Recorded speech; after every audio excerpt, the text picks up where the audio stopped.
that Senator Bulus, that the votes and proceedings of Tuesday, 8 October 2019 be adopted. I so second. Distinguished colleagues, those in favor of the motion say aye. Those against say nay. The ayes have it. The votes and proceedings of Tuesday, 8 October 2019 is hereby approved.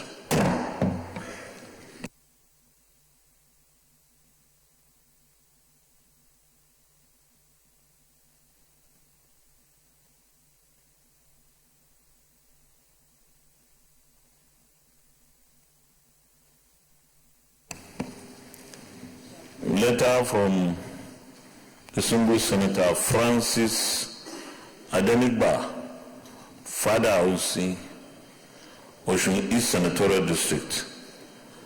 Dear Distinguished Senator Ahmed Lawan CON, the President of the Senate, reminder, this is to remind you and the entire Senate of the invitation for your presence at the wedding ceremony of our children, Tomiwa, Father Onsi, and Jessica David West, which shall take place by His grace as follows.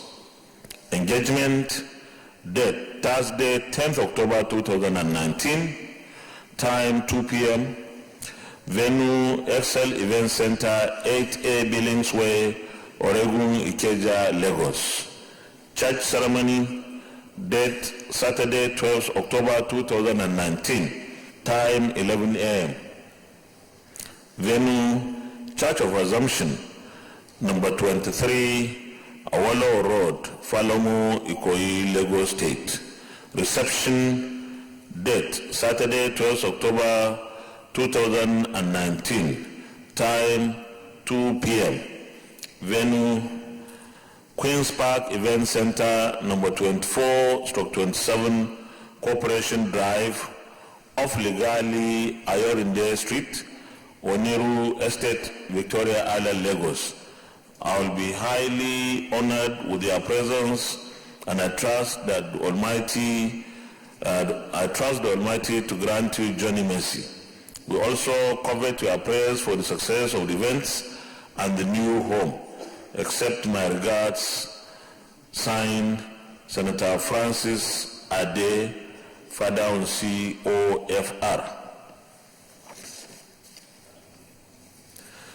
A letter from Senator Mrs. Uche Yakunife Iyom.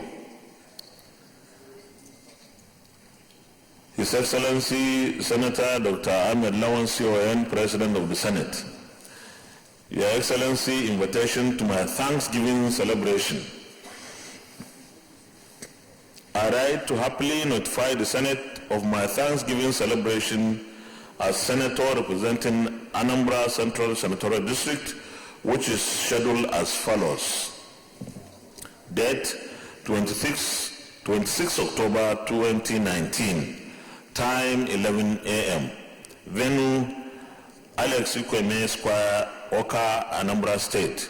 The event will begin with an interdenominational church service at 11 a.m. prompt, and reception will follow immediately afterwards at the same venue.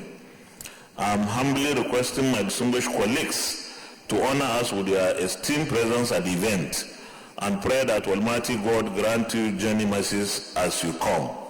Please accept the assurances of my best regards. Signed, Senator Lady Uche Lillian Ekunife Iyom. I wish to acknowledge the presence of members of National Association of Faculty of Administration Students, Nasarawa State University, Kefi, Nasarawa State, who are here in the gallery to observe Senate proceedings today. You are welcome, and we wish you very fruitful observation. You may sit down. I wish to also acknowledge the presence of members of Parliament, University of Jos Plateau State, who are also here in the gallery to observe Senate proceedings today. You are welcome, and we wish you very fruitful observation of Senate proceedings today. You may sit down.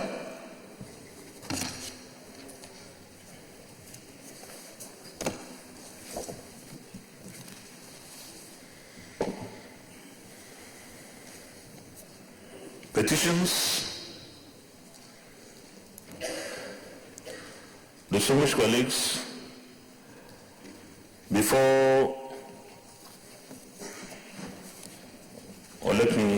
Senate Leader, let's take the... Thank you, Mr. President, distinguished colleagues. The first business of the day is the presentation of a bill standing in the name of Senator Ahmed Babakaita on the Federal Polytechnic Daura Act, Amendment Bill 2019. Mr. President, you may wish to invite the Clerk of the Senate to read the short title of the bill.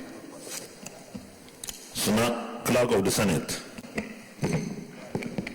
Mr. President, distinguished senators, Federal Polytechnic Daura Act, Amendment Bill 2019, SB 50, first reading.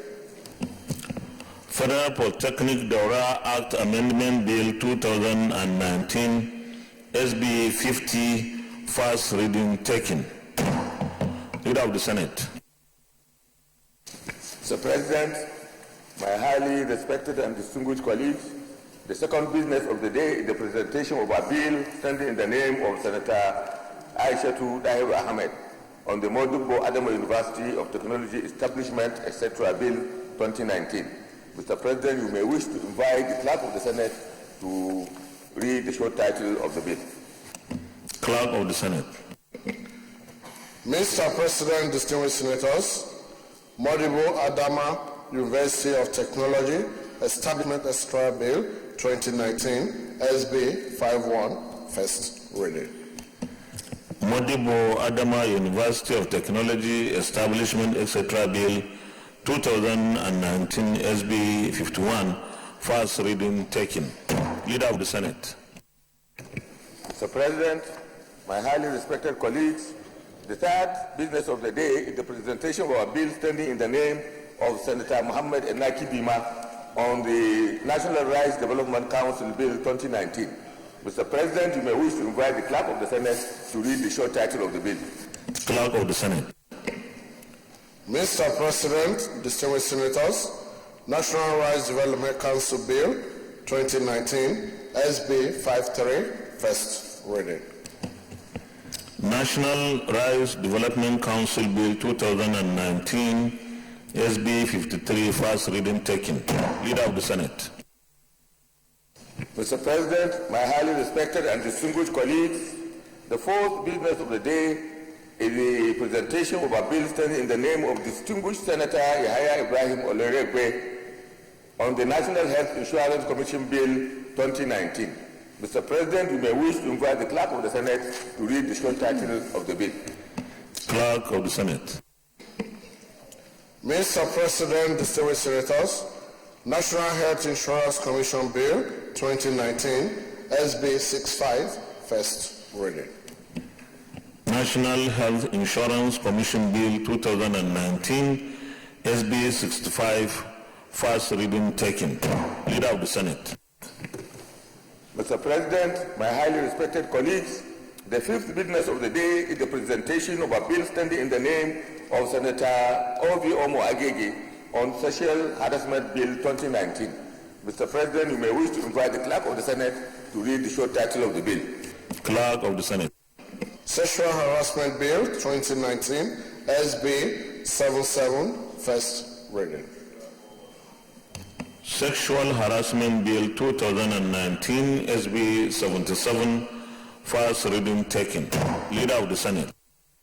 Mr. President, my highly respected colleagues, the sixth business of the day is the presentation of a bill standing in the name of Senator Ifeanyi Uba on the National Institute for Business Studies, Nnewi, Anambra State, Establishment, etc. Bill 2019. Mr. President, you may wish to invite the Clerk of the Senate to read the short title of the bill. Clerk of the Senate.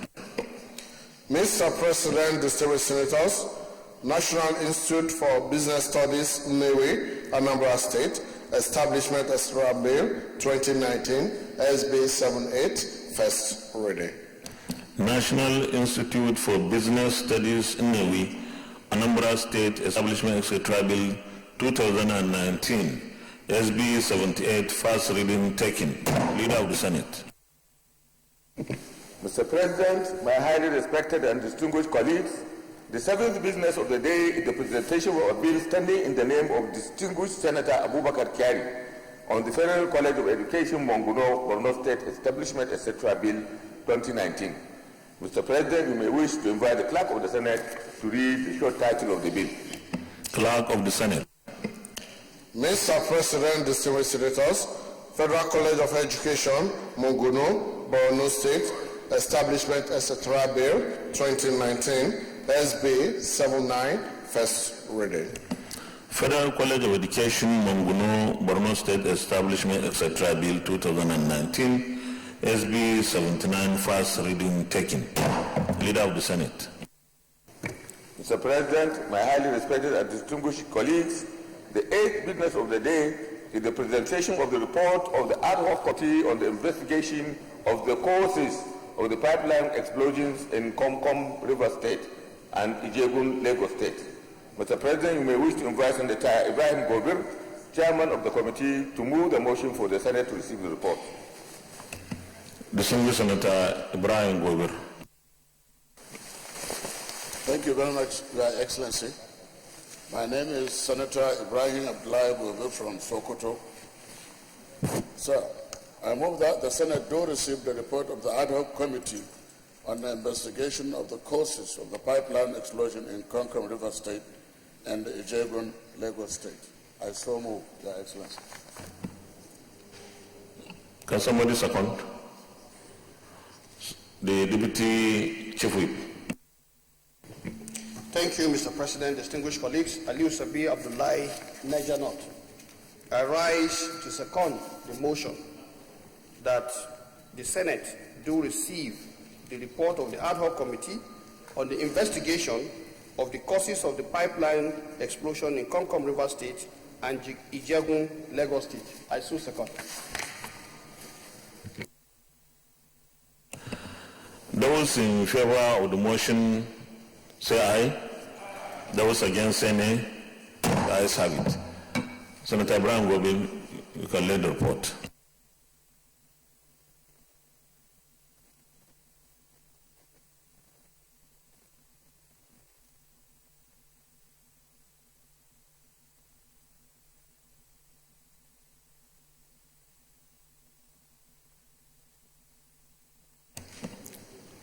Leader of the Senate.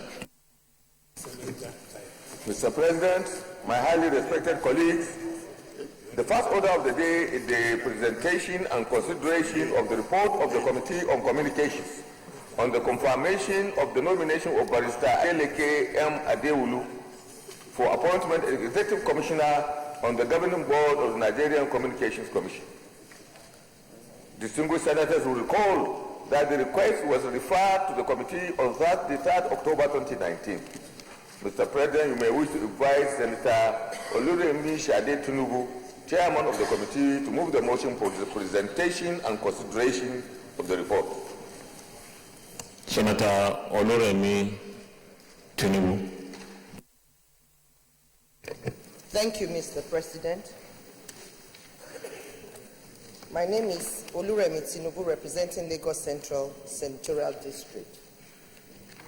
I rise to move the motion that the Senate do receive and consider the report of the Committee on Communications on the screening of the nomination of Barrister Adeleke M. Adewolu for confirmation as Executive Commissioner on the Governing Board of the Nigerian Communication Commission, NCC. I so move, Mr. President.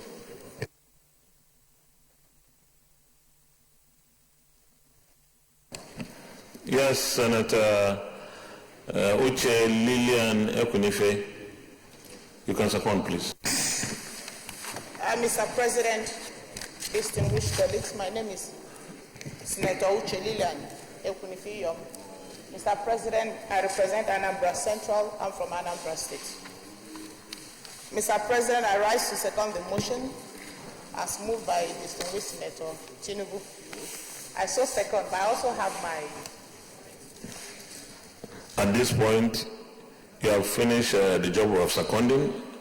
You still have an opportunity to make your comments, but we have to put the question. Those in favor of the motion say aye. Those against say nay. The ayes have it. Senator Tinubu, please lay the report.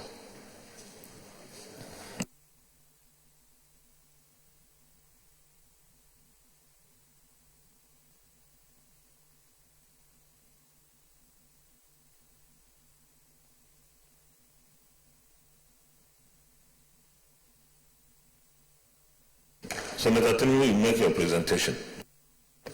Thank you, Mr. President.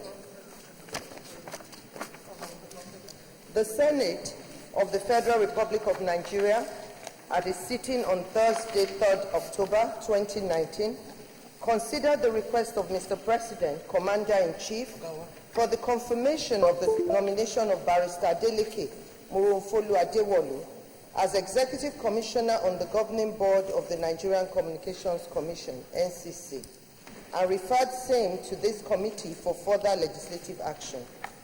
This is in consonance with the provision of Section 8I of the Nigerian Communication Act 2003, which states that all commissioners to be appointed after the coming into force of this Act shall be appointed by the President in accordance with the Section 7 of this Act from the 6 geopolitical zones of Nigeria, subject to confirmation of the Senate.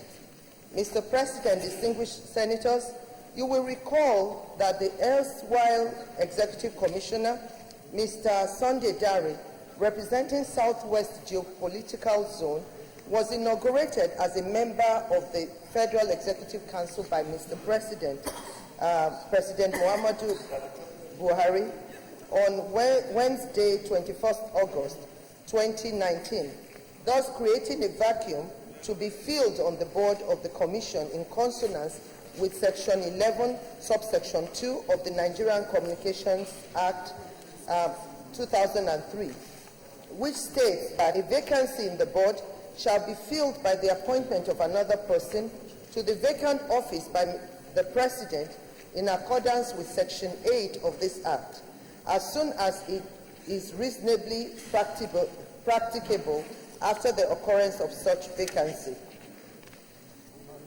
Governing Board of the Nigerian NCC. The Nigerian Communication Commission Board is a revolving board with the commissioners existing at the end of their tenure and new appointments replacing them. In accordance with Section 5 of the Nigerian Communications Act 2003, the Board of NCC consists of 9 commissioners made up of 6 non-executive commissioners who hold office on part-time basis and 3 executive commissioners who are full-time commissioners. The 3 executive commissioners are the executive vice chairman, chief CEO, and 2 executive commissioners. Section 5, subsection 3 stipulates that the President shall ensure at all times that there is a duly constituted board of commissioners and that there are a minimum of 6 serving commissioners on the board at any and all times, made up of chief executives, 2 executive commissioners, and 3 non-executive commissioners. Section 7, subsection 1, A to H, stipulates that commissioners shall be persons of recognized standing, qualification, and experience, and in one or more of the following fields: finance or accounting, law, consumer affairs, telecommunications, engineering, information technology, engineering generally, economics, and public administration. The methodology that the committee used was that they received the curriculum vitae and other supporting documents of the nominee, as well as relevant security clearances. And invited him to appear before it for the screening exercise. The nominee appeared before the committee on Monday, 7th October 2019. The committee interviewed him and received explanations regarding his qualifications, experience, suitability, competence, and ability in communications regulatory matters. He was screened as follows. And I think we all have the document in front of us, so I'm going to skip that. But we know that Barrister Adeleke Morofolu Adewolu was born 28 August 1964 in Ifo local government area of Ogun State. He's also a lawyer, a barrister at law, and he's done his youth service. We see all these other items in the document we have in front of us. His work experience is also laid out, so I won't go into that. But the response to the questions that were asked Barrister Morofolu Adewolu, he responded very well to the questions and issues raised by the committee and satisfactorily convinced the committee that he would utilize his vast experience in law and public administration for the advancement of the communications sector in Nigeria if his nomination is confirmed by the Senate. He possesses personal traits, academic competence, and professional experience required to serve and be appointed as Executive Commissioner on the governing board of the Nigerian Communication Commission. Our findings: this nomination by Mr. President and Commander-in-Chief of the Federal Republic of Nigeria is in consonance with the provision of Section 8, subsection I of the Nigerian Communications Act 2003. The professional and educational experience of the nominee will contribute immensely to the development of the communication sector in Nigeria. Vetting inquiries conducted on the nominee to ascertain his competence creditably and suitability for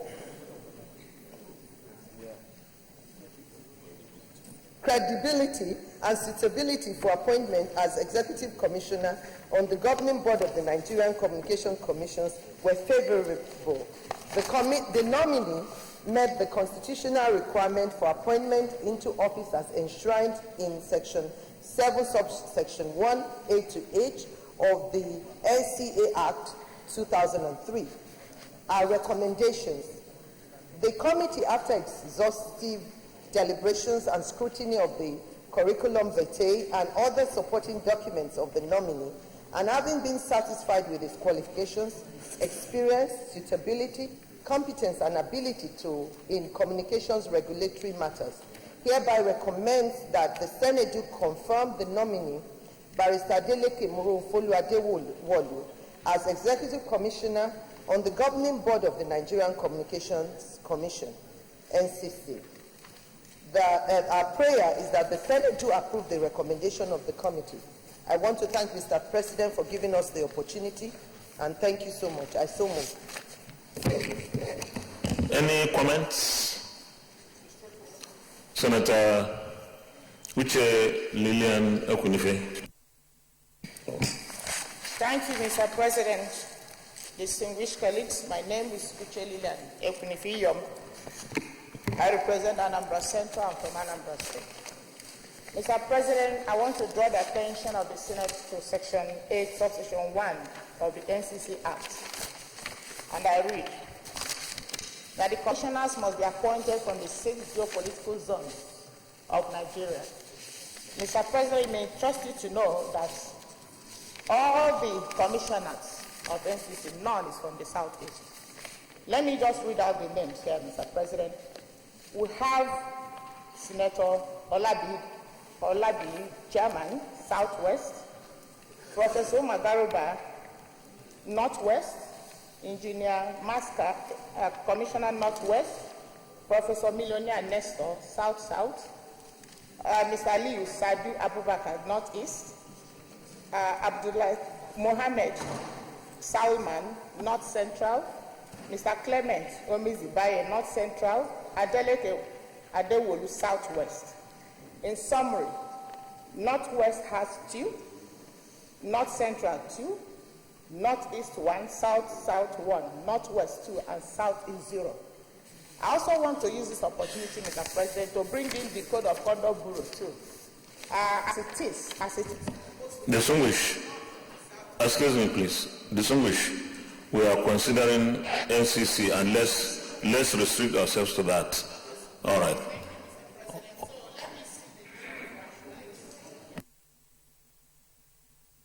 The leave of my colleagues to please intervene in this matter so that the Southeast will be represented in NCC Commission. There is no Southeast there, and this is time for us to get it done. If you consider, I'm not against whoever they're bringing, I'm not, but then they should be done as stipulated in the NCC Act, that every zone of this country must be represented. As it is, none is from Southeast, and this is an opportunity for us to correct the anomaly. Thank you, Mr. President.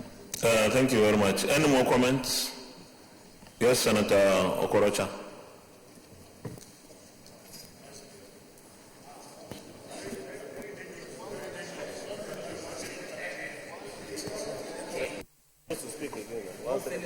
Mr. President, You should not speak. You should not speak loud. You are not the senator from Igbo. So I rise to support and speak in line with what Senator Ekwuniba has said. Section 5.3 of the same stipulates that Mr. President shall ensure at all times that there is a duly constituted board of commissioners, and that refers to what she has said. But what I urge that this Honorable Red Chamber should look into this passionate appeal for the filling of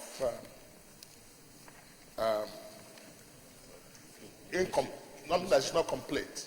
I also want to appeal that Federal Charter Principle, and whoever is the chairman of the Federal Charter Committee, should look into some of these appointments.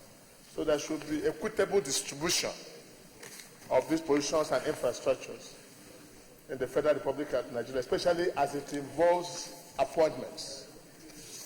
For Southeast to be omitted from this is not very good. So in the same line, let Federal Charter Committee look into this in all appointments from now henceforth, so we can see equitable. I'm sure even in the Southwest, the appointment so far is not properly distributed. So let's apply the Federal Charter principles in all our appointments in the Federal Republic of Nigeria. Thank you.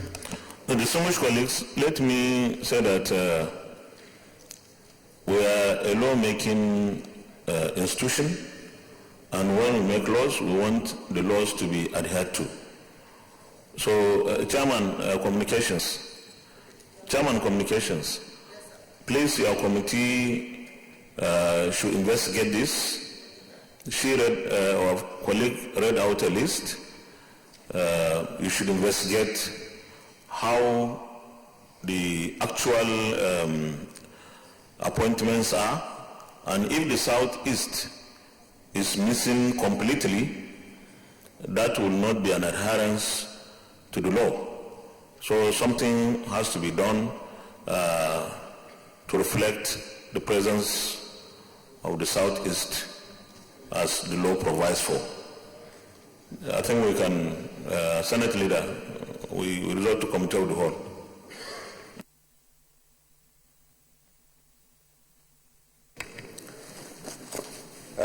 Mr. President, distinguished colleagues, I move that the Senate dissolves into Committee of the Whole to consider the report.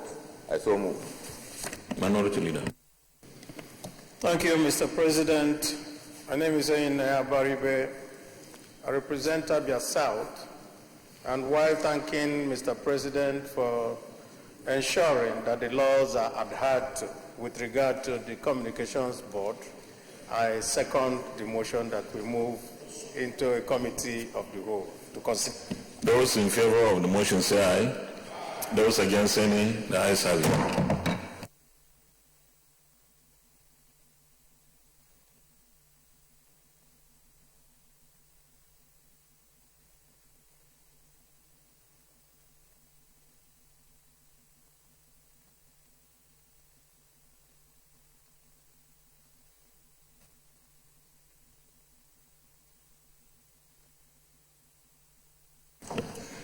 Distinguished colleagues, at this stage, we'll approve the nomination, and I'll put the question.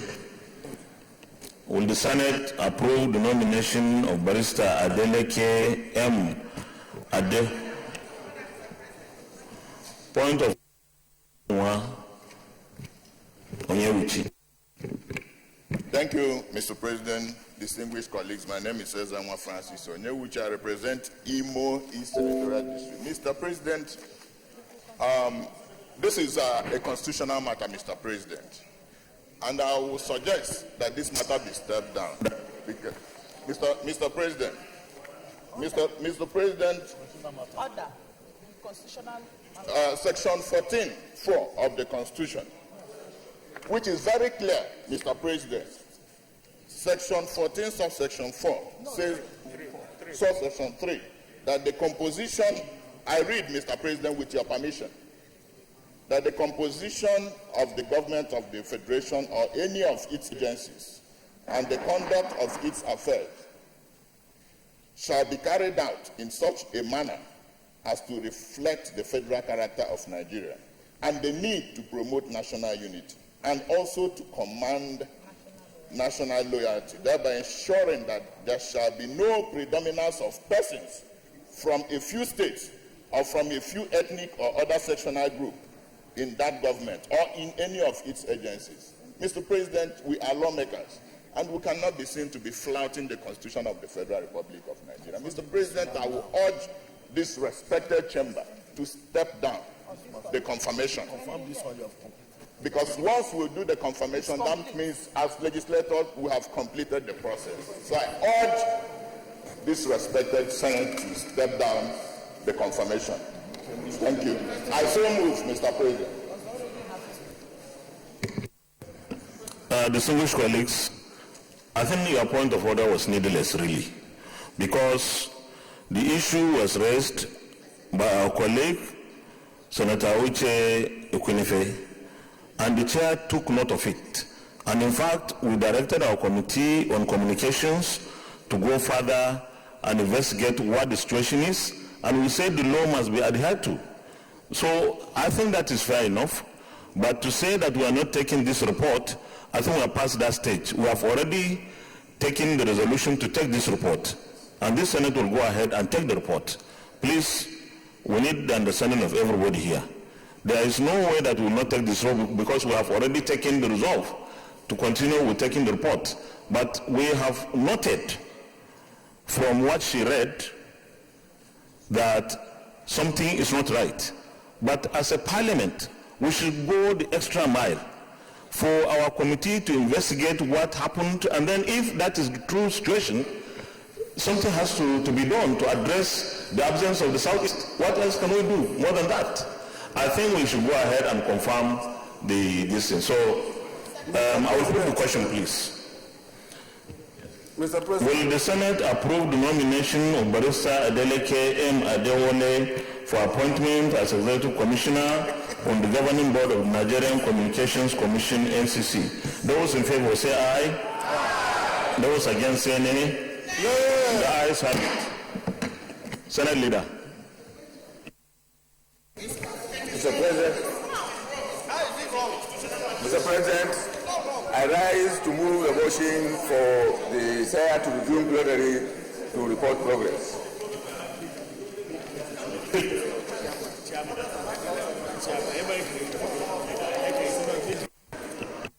Minority Leader, please second the motion. Plenary. Thank you, Mr. President. I move that we revert to plenary. Those in favor of the motion say aye. Those against say nay. The ayes have it.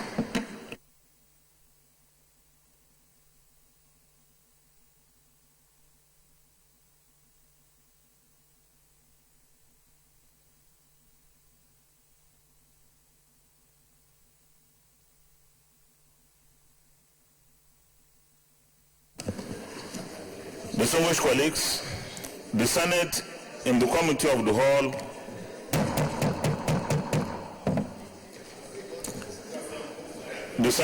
the Committee of the Whole considered the report of the Committee on Communications on the screening of Mr. President's nominee for appointment as Executive Commissioner on the Governing Board of the Nigerian Communications Commission, NCC, and approve the nomination of Barrister Adeleke M. Adewole as Executive Commissioner on the Governing Board of the Nigerian Communications Commission, NCC. Is this a true reflection of what transpired in the Committee of the Whole?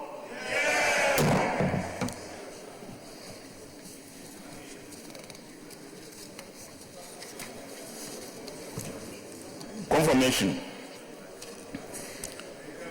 Will the Senate confirm the nomination of Barrister Adeleke M. Adewole for appointment as Executive Commissioner on the Governing Board of the Nigerian Communications Commission, NCC? Those in favor of the motion say aye. Of this say aye. Those against say nay. The ayes have it. The nomination of Barrister Adeleke M. Adewole is hereby confirmed as Executive Commissioner on the Governing Board of the Nigerian Communications Commission, NCC. Distinguished colleagues, let me thank all of us for the confirmation that we have just done, but let me also assure our colleagues who have raised the observation on the absence of the Southeast on the governing board that this Senate will ensure that our laws are adhered to.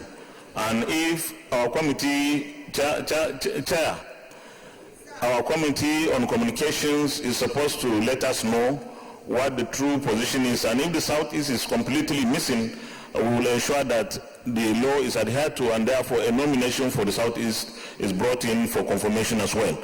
I believe that this Senate will continue to do the right thing. But before I will conclude on this, let me say that the NCC so far has not done so well. We still have so many millions of people with lines that are not properly registered. This continues to be a security risk to us. The NCC is supposed to sit up. The taxes, even the revenues from NCC have not been meeting the targets.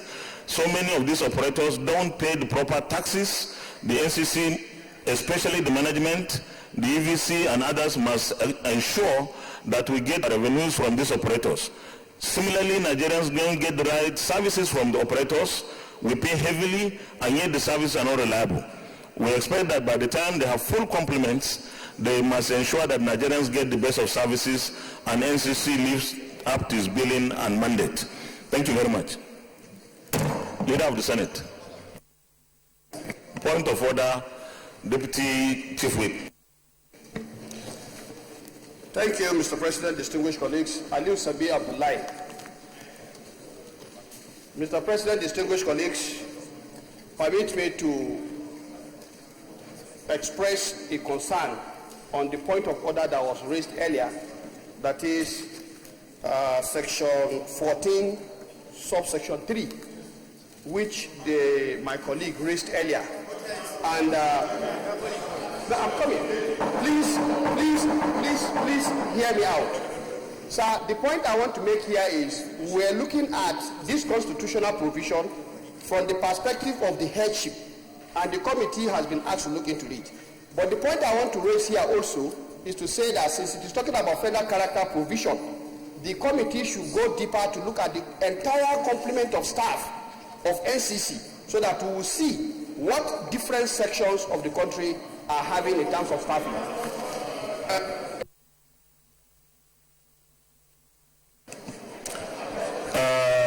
Deputy Chief Whip, your point of order is noted. But let me say, NCC, Committee on Communications. Committee on Communications. Chair, please, your committee should give us the list of what is supposed to be representative of the governing board by Tuesday. Let's know what is there. But only the governing board, what the constitution. You can speak from your seat. I would, Mr. President and my distinguished colleagues, I would like a thorough investigation into it.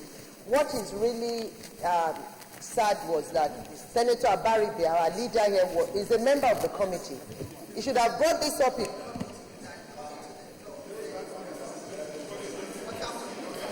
Chairman,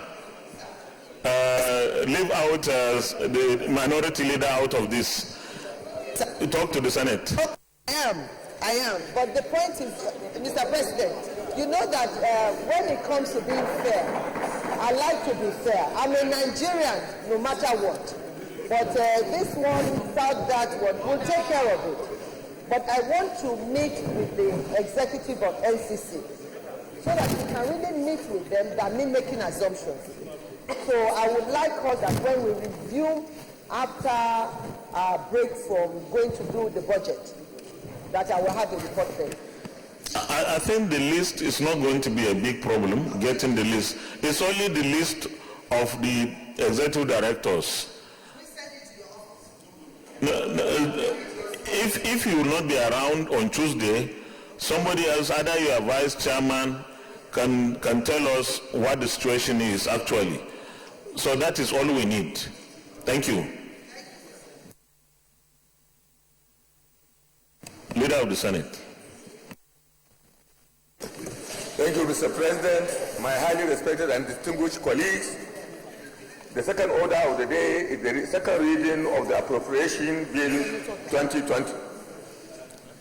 Distinguished senators will recall that Mr. President, Commander-in-Chief, presented the 2020 budget to a joint session of the National Assembly yesterday, Tuesday, 8 October 2019. And in accordance with our Standing Order 92, subsection 1B, the 2020 appropriation bill is deemed to have been read the first time by virtue of the presentation of the bill to a joint session of the National Assembly. Order! Mr. President, with your permission, I move that the appropriation bill 2020 be read the second time.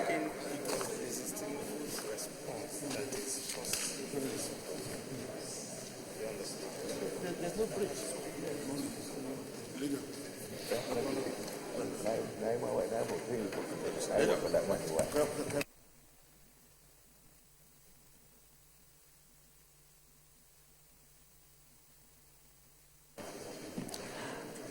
Senate Leader, before you lead the debate, let me make sure that we all have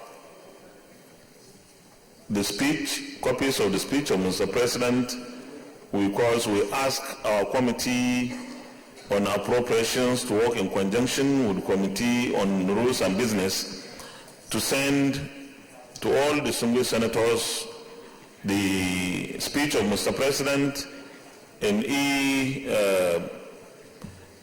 both soft and hard copies. It is my hope that every senator has gotten both or at least one. And that's good. We commend our committee on appropriations, but I also have a list of senators who have indicated interest to speak today. So there will be no need for raising of hand, because if your name is here, I will definitely call that name. And so far we have a list of only 21 senators who have indicated. If you want your name, if you want to make your contribution today and your name is not here, you can write it there. There is still the opportunity for us to take those. But let me also appeal to all of us that we can justifiably extend our sitting here beyond 2 o'clock if we are not able to take everybody who is on the list, because this is possibly one of the most important and significant bills that we can debate on. So with this, I think the Senate Leader can lead the point of order. Minority Leader. Order 43.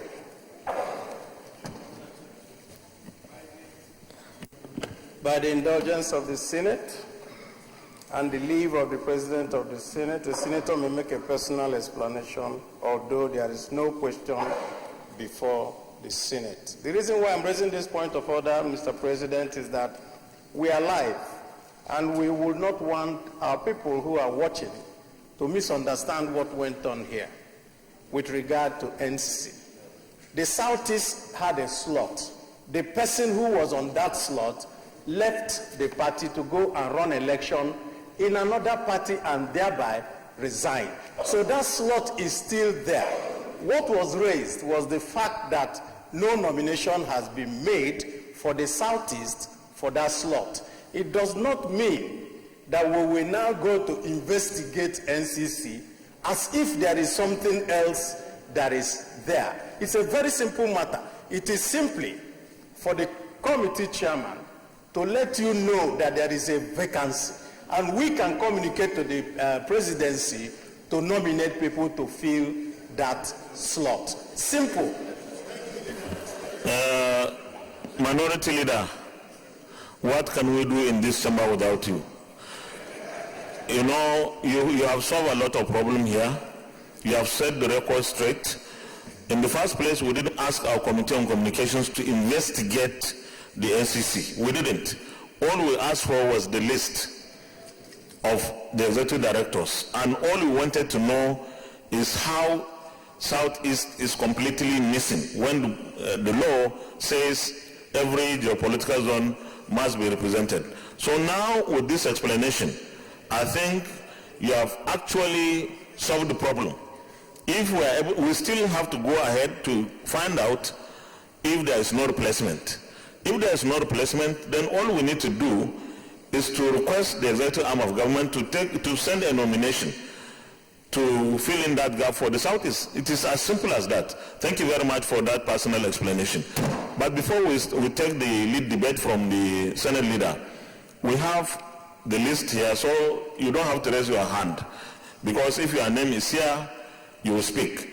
And if you are writing your name against Tuesday, you don't have to raise your hand today to say you want to speak today, because you indicated your interest to speak tomorrow, or maybe some even on Tuesday next week.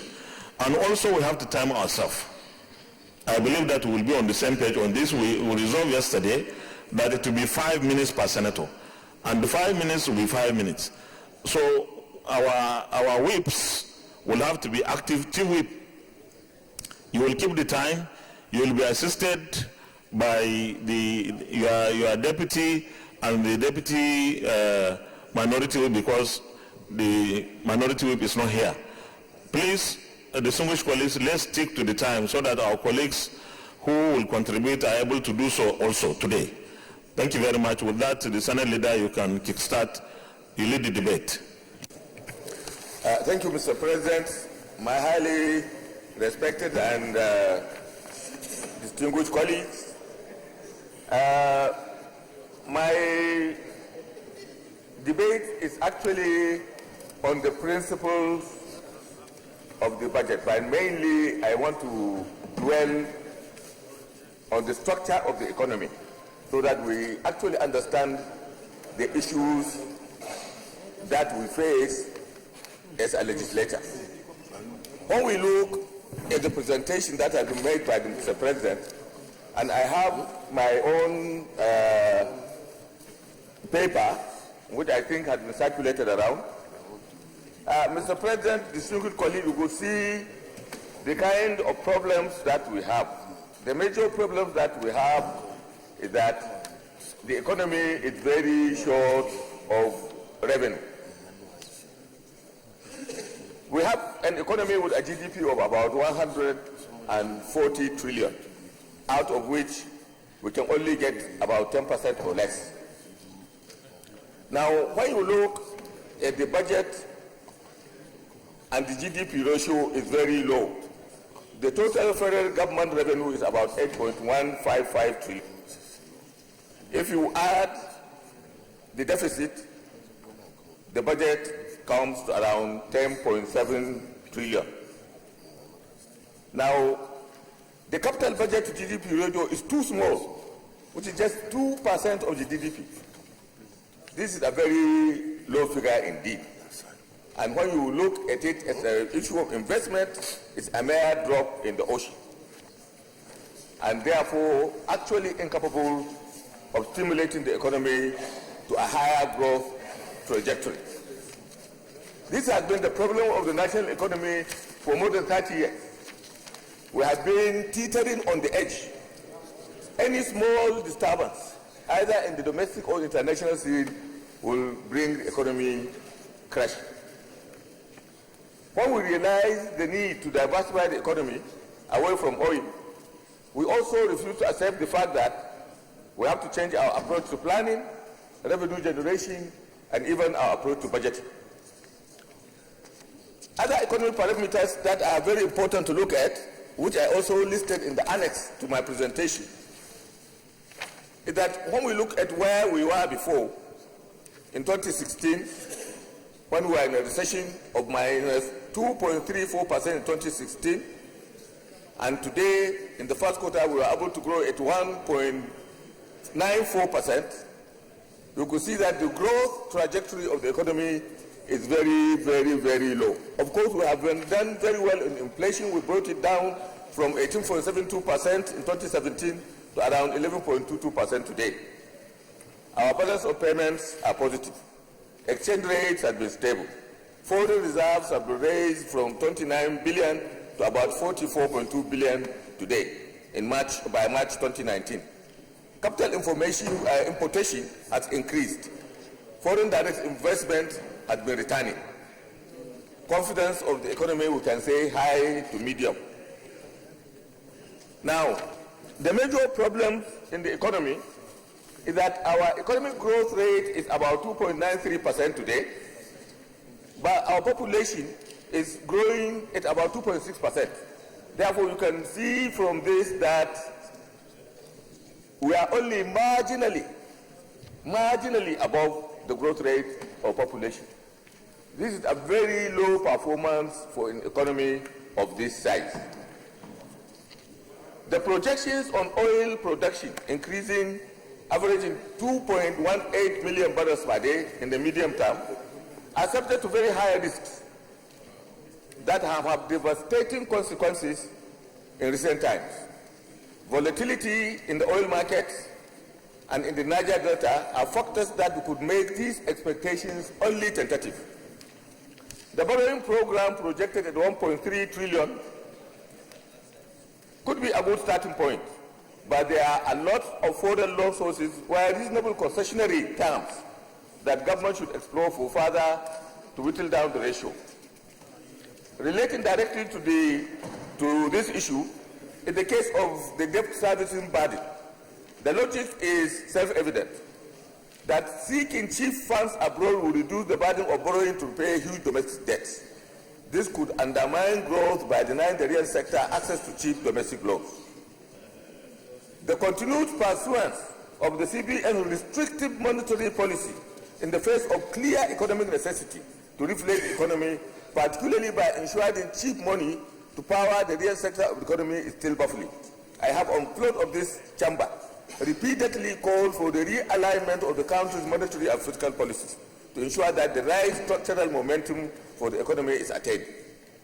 When viewed in terms of per capita, the 2020 capital expenditure of 2.46 trillion is very paltry. The pace of fund releases to the MDAs in the 2019 budget is contrary to efforts to strengthen the country's full recovery from the recent recession. The projected high deficit of 2.18 trillion for 2020 is a direct function of the economy-wide revenue shortfall, as well as the choice and cost of borrowing. Government, particularly the collecting agencies, must ensure that they improve their collection capacity. To do this, there must be robust investment in the real sector so that it could grow to earn taxable revenue. Debt service as a percentage of capital expenditure is very high, while debt service as a percentage of revenue should be diminishing only if we dedicate ourselves to raising more revenue. First, I suggest by investing in the real sector to grow the economy and boost employment and productivity. Second, by broadening the tax base in order to capture more revenue sources. Third, by improving our transparency and reduce pilferage and leakage by intensifying the drive against corruption. And four, by ensuring that there is security for economic actors, both local and foreign. Now, my major reason for asking this very distinguished chamber to look at the structure of our economy is our belief that we are part and parcel of government. the issue of economic policy cannot just be left to the people in the executive arm of government. We have to now really think out of the box from this chamber so that we can make the relevant laws that drive this economy in order for this economy to regenerate revenue. The moment we cannot generate revenue to reflect this economy and get a growth rate of at least about 10% per annum, this country is on the brink. We are always going there on the brink. This economy has been teetering around and around, small calamity, concerned at where we were in 2016 and 2017. So, distinguished colleagues, I think what we want to raise is an alarm. We are raising an alarm bell that all of us should really tighten our belt and look really into the structure of this economy and where in our own committees we could be able to really get the relevant laws that could drive this economy into a higher growth trajectory. If we don't do this, we are also doing not much and derelict the responsibilities that Nigerians have placed on our shoulders. It is now time not to just sit back and blame the executive arm of government for wrong policy. We are also going to take the brunt of any economic collapse that comes to this nation as a result of our incapacity to make the relevant laws that could drive the economy and raise the revenues that are required for investment to drive this economy and direct it to attain high heights. I have made an attachment to my presentation so that people could see the structure of the economy and where at any level we can come in and make sure that we drive the necessary resources to invest in our people, to invest in our resources so that we can move this economy from the doldrums in which it has been for the last 30 years. Thank you, Mr. President, and thank you, my distinguished colleagues. Distinguished colleagues, it's going to be 5 minutes maximum. So, Senate Minority Leader. Thank you, Mr. President. My name is Enyin Naya Baribe, representing Abia South. And Mr. President, let me thank my leader for making my job very easy. I counted the number of times he mentioned law in his speech, 15 times, saying that everything is law. Thank you, my leader. You have helped us to say, and my leader, I want to draw your attention to the President's speech because we are debating the general principles. In every budget speech, what we normally see is that they will give it a name. Last year, it was a budget of consolidation. So this year, I was waiting to see what was going to be in the nitty-gritty of the budget. And I saw that there were very many things that were put and jumbled together. A budget of fiscal consolidation, investing in critical infrastructure, incentivizing the private sector, enhancing and so forth. In other words, Mr. President, putting everything together like that reminds us of what Shakespeare said, a tale full of sound and fury, signifying nothing.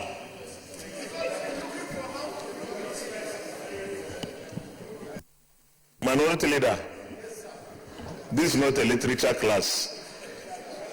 We are debating the budget. Thank you, Mr. President. I want to suggest a name to those who wrote this speech for Mr. President, that this is nothing but a budget of taxation.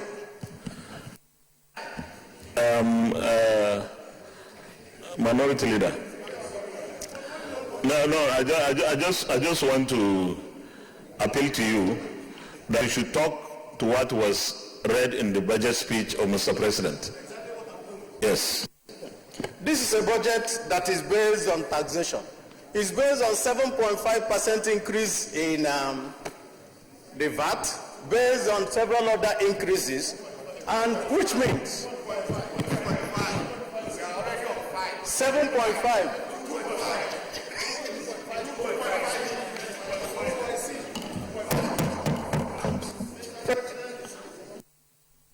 I never knew that I had too many timekeepers.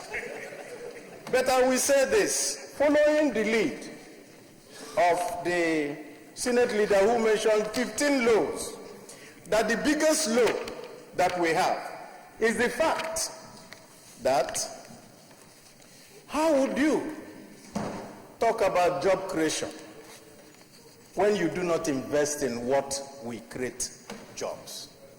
Debt servicing as a component is higher than capital expenditure. 2 trillion for capital expenditure, 2.4 trillion for debt servicing. The projected growth that they put in the budget, was read by Mr. President, was 1.9%, less than the population growth of 2.6%. So if you look at it globally, we're still struggling. That's why I was very, very happy when the Senate leader said that we may have to take over and direct the economic policy of this government, having seen that they have not done anything and they have failed. Thank you, leader, for telling us to take over.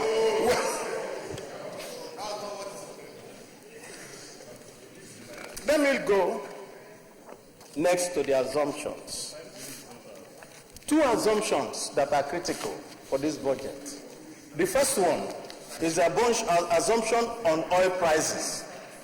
I know that our people were very happy when there seemed to be a little problem in the Middle East with Iran, which will lead to a spike in oil price. But that seemed to have petered out, which means that our projection for the cost of oil may also be off the mark. Second one is our projection for the production levels daily. Last year, the average production level was 1.8 million barrels per day. Why won't we keep it there? Why must we go up to 2.1 only to be disappointed at the end of the day? Mr. President, I know that you have promised the executive that, oh, you're going to work very well with the executive to produce the budget. But I plead with my colleagues, look at the facts. You can't run away from facts. The facts say that this is not a sustainable budget. The facts also tell us that where we're going, if we need to change, we must be able to look at critical fundamentals of this budget speech and make adjustment as due. You can now second what the leader has moved. Thank you. Not having any choice, I will second the budget presentation by the Senate leader, having taken into consideration my own submission of a budget of taxation. Thank you very much, Minority Leader. And that brilliant presentation, I think, was also laced with so many inaccurate statistical information, but all the same, you are entitled to your opinion. The next is the Senate Deputy Chief Whip. Thank you, Mr. President, distinguished colleagues.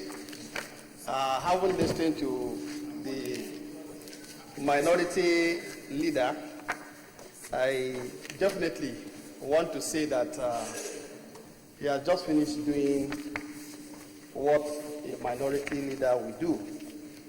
But the facts, like he has said, are surely not in line with most of the submissions he has made. Because this budget has a name. And the name of the budget is Budget of Continue the Change. We are a government of change. Is there in the first paragraph. It said continue the change. Because the government has introduced certain key measures and they want to consolidate on that. So you can't say this budget does not have a name. It does have a name. And we want to see that change we have started in 2015 to consolidate the very huge infrastructural deficit we inherited is actually brought to bear so that Nigerians can begin to get respite from that particular investment we have done. From 2015 to date, you are fully aware we were in the 8th Senate, and you know fully well that government priority was looking at the massive infrastructural deficit in the country. And I think if you look at our attempts to bring in the infrastructural deficit, to bear on our economic performance, you will know that this government is on the right trajectory. Mr. President, distinguished colleagues, the major area I would like to speak to on this budget is the fact that we are looking at the changes which the Finance Act is trying to bring to bear. And in it, let's not miss the point. The key point here is that we know, for a matter of fact, that the micro, small, and medium enterprise is the key fulcrum on which our economic activities are held. And this particular budget has adequately addressed how that can continuously be sustained in terms of the changes we want to bring.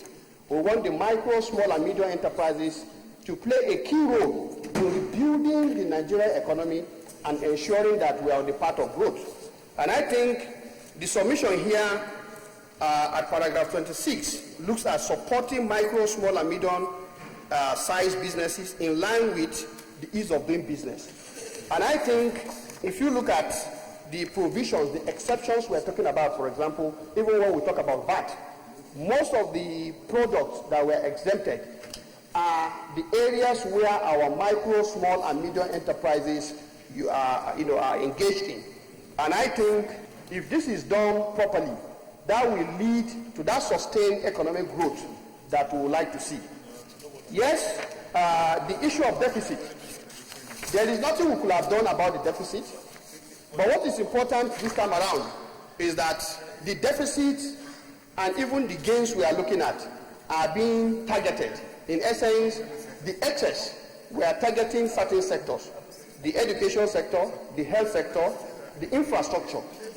And to my mind, a situation where you focus seriously on all of these areas means fully well that you are putting the economy on the path of growth. So, Mr. President, distinguished colleagues, I think, to my mind, this budget surely will continue the change of ensuring that our citizens see a better economy, and I urge my colleagues to support it fully.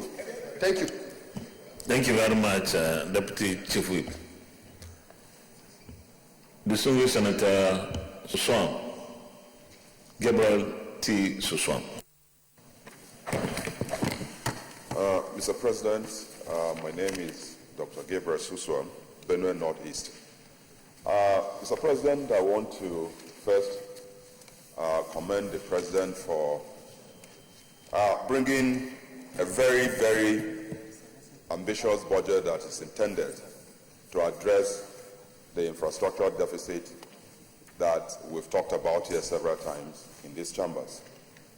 Mr. President, I'd like to join the leader of the House, of the Senate, because he was frank and straight to the point that our economy has contracted. No, the leader.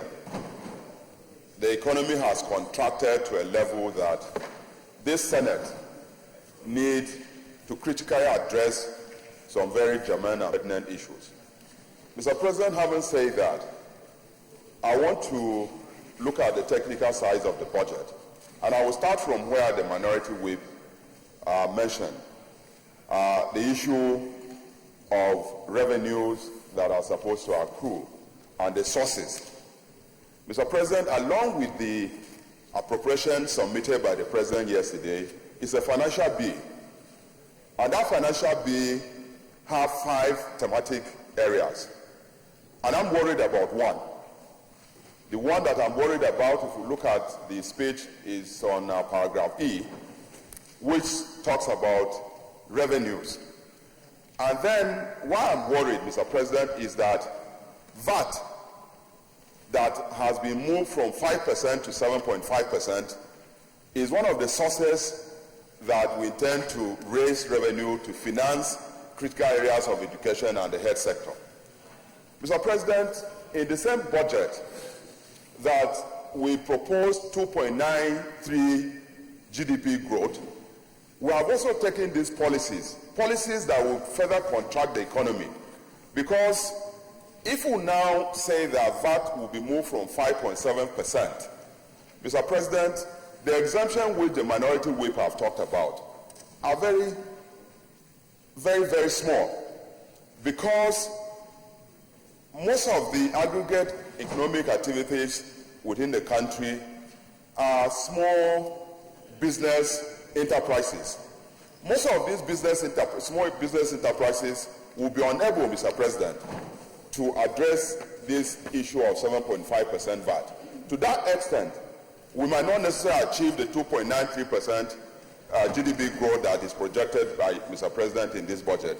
That worries me. 7.5% for me is on the high side, and that it has exempted mostly food items. There are other small-scale enterprises that attract economic activities more than this. How many of these people that actually contribute to the GDP of the country? And so if we are targeting to raise money from VAT, Mr. President, I want to say that it's a double-edged sword. If we don't take time, it will drive down and drive out a lot of businesses. To that extent, the economy will contract, and so we will not be able to achieve the projection I put here by Mr. President. Having said that, Mr. President, again, we look at the deficit. The deficit worries me, I've mentioned that before, because the deficit of 2019 was 1.9 trillion. The deficit of this year is 2.4 trillion, Mr. President. With that, there is a correspondent borrowing increase. And as we continue now, they are now saying that the percentage to GDP is just 1.5%. We'll just have a threshold of 3%, Mr. President. If we go ahead, because it's gradually moving up. From 2007, if we look at the deficit, it has been growing up. Our deficit, as it grows, borrowing comes. As borrowing comes, the money for services of debt is also increasing. Now it is 2.4 trillion just to service debt. And Mr. President alluded to the fact that they've been very committed to debt service. Now, if we continue to increase borrowing, this budget has clearly stated that they will be borrowing of 1.7 trillion. That means that by next year, the money for debt service, Mr. President, is going to be higher than what we have now. This is clearly not sustainable. I think that, as the leader said, we need to absolutely do something in these chambers by way of legislation. Mr. President, you did very well when we passed the PSC bill that to be amended, because that will attract more money and to an extent reduce borrowing that we have. Mr. President, I also want to look at the parameters, especially as it relates to the 57 and then the 309 and then the 2.18 million barrels of oil per day. Mr. President, in the budget, we were told that after stakeholders met, they arrived at 2.1 million barrels of oil per day. Last year, it was 2.3 million barrels. The average was 1.8. So I think that for us to monitor what the NNPC is doing, it is better that they are very specific, because this is a source, Mr. President, of making sure that nobody knows what is going on. If we know that the average production per day is 1.9, then you made a budget projection of 2.18. Ab initio, there's a problem with that. And that problem, because what they want to do, because we are selling oil at probably 67, now is 57 from 60, we'll have about $9. That $9 multiplied by what they're producing, we will never be able to track how this money is going. But if we are specific on the oil production, we will be able to track what is going on. The president will be sure of what he's getting. Now, Mr. President, finally, I want to say that the allocations to the sectoral allocation. You have to round up now.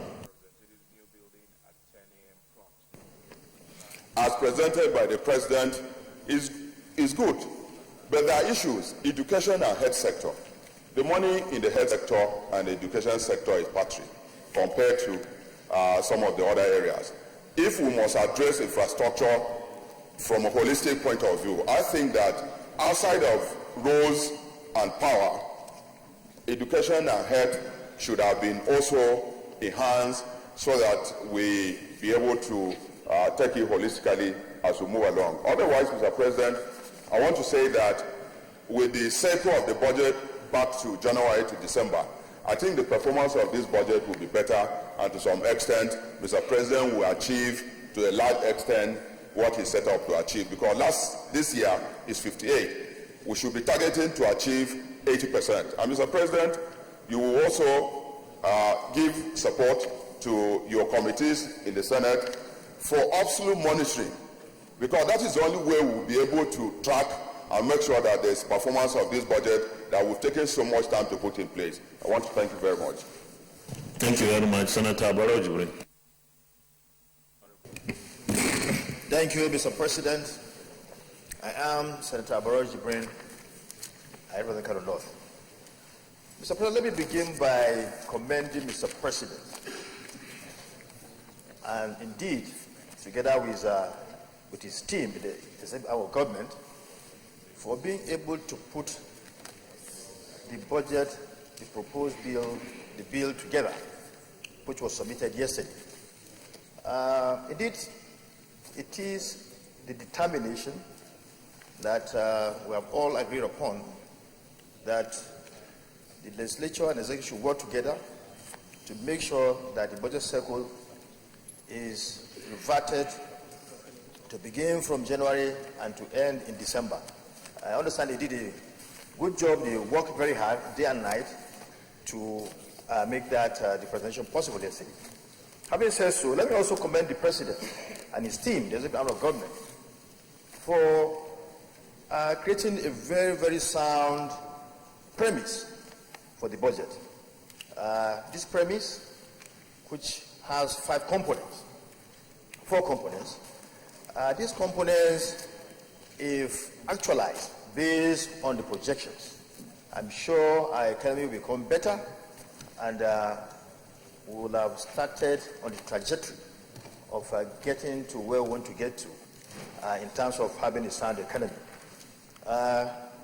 These four components of these very important premise, of course, they are fiscal consolidation, investing in critical infrastructure, incentivizing private sector, and enhancing our social investment program in order to further deepen their impact on the poorest of the poor, those vulnerable Nigerians. This is a very, very sound premise. Also, when you look at the revenue projections, the total revenue, which is 8.155 trillion this year, it's against 7.5 that was projected last year. I think the government has also done well here, particularly when one looks at the fact that you have 2.64 for oil revenues and 1.81 for non-oil revenues, and other revenues of 3.9 trillion. Why I say the government has done well here is because there's an attempt to move away from dependence on oil revenue. You can see now that the diversification policy of government is the result. That's what we've been talking about. Let's not depend on oil. Let's look elsewhere, other products. And clearly, this projection has really shown that government is serious. Government is serious to actualize this long-term policy of the government to move away from depending on oil revenue, but to diversify our economy. So I would want to say that all agencies of government that have a responsibility, that have the responsibilities of actualizing these important targets should be on their toes and work hard to make sure that we actualize these important. Because if you don't actualize the revenue projections, then the budget may not be implemented. But it's doable. It's doable, and we must do it. And as I said, when we are passing the MTF, the Finance Committee and indeed all the other committees that are responsible, that have oversight jurisdictions on these agencies, must now work harder so that we can improve our economy.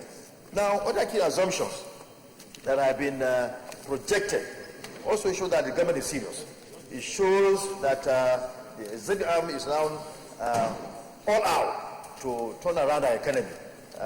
The oil production benchmark of 2.18 is something that is doable, and from the interactions we've had with the Ministry of Finance and indeed the executive arm of government as a whole, there's that zeal to make sure that all that needs to be done will be done, to make sure that the oil production target is met.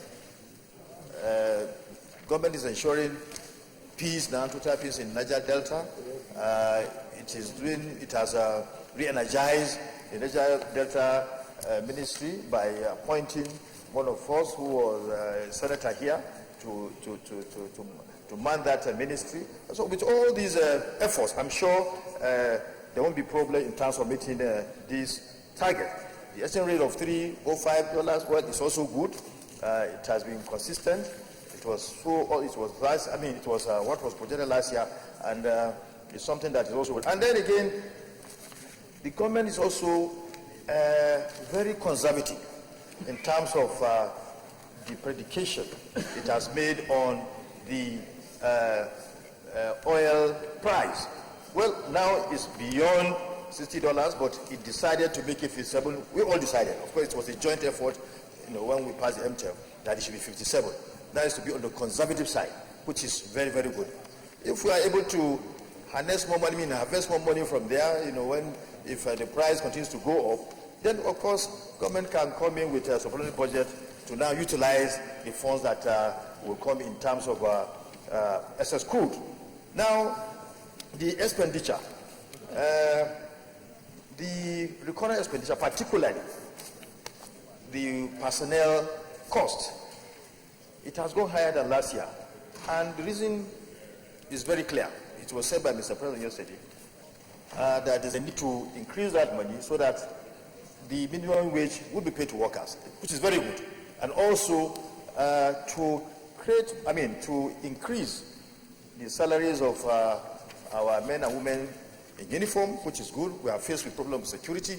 You need to enhance the welfare of these patriotic Nigerians so that they can do well to keep us safe. This is also very good. I give kudos to Mr. President for doing that. Now, the capital side of the budget.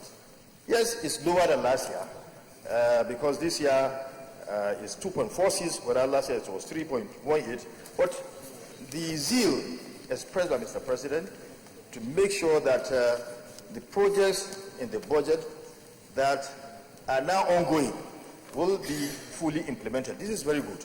Let's not be so ambitious, bring in several projects that our money, that the money that is going to be available to us will not be able to take care of. So I commend Mr. President for being realistic in this regard. And that is also very, very good. Now, well, again, the overhead stands at $426 billion, naira. And again, the executive also has made it clear that we should stop spending monies that are unnecessary for the operation of government. That liaison offices should not be open with reckless abandon, and something. There should be a kind of prudence in terms of government spending, and this is also good. It's a good policy that will help us to make sure that we do not spend money unnecessarily in running our government. That is cutting down the cost of running government. This is a very good policy, very, very good policy that we need to commend the president for getting it introduced. Well, the deficit level, 2.18 trillion, which is also nice because it's fall within. You can round up, please. Well, Chief Whip, please try to be.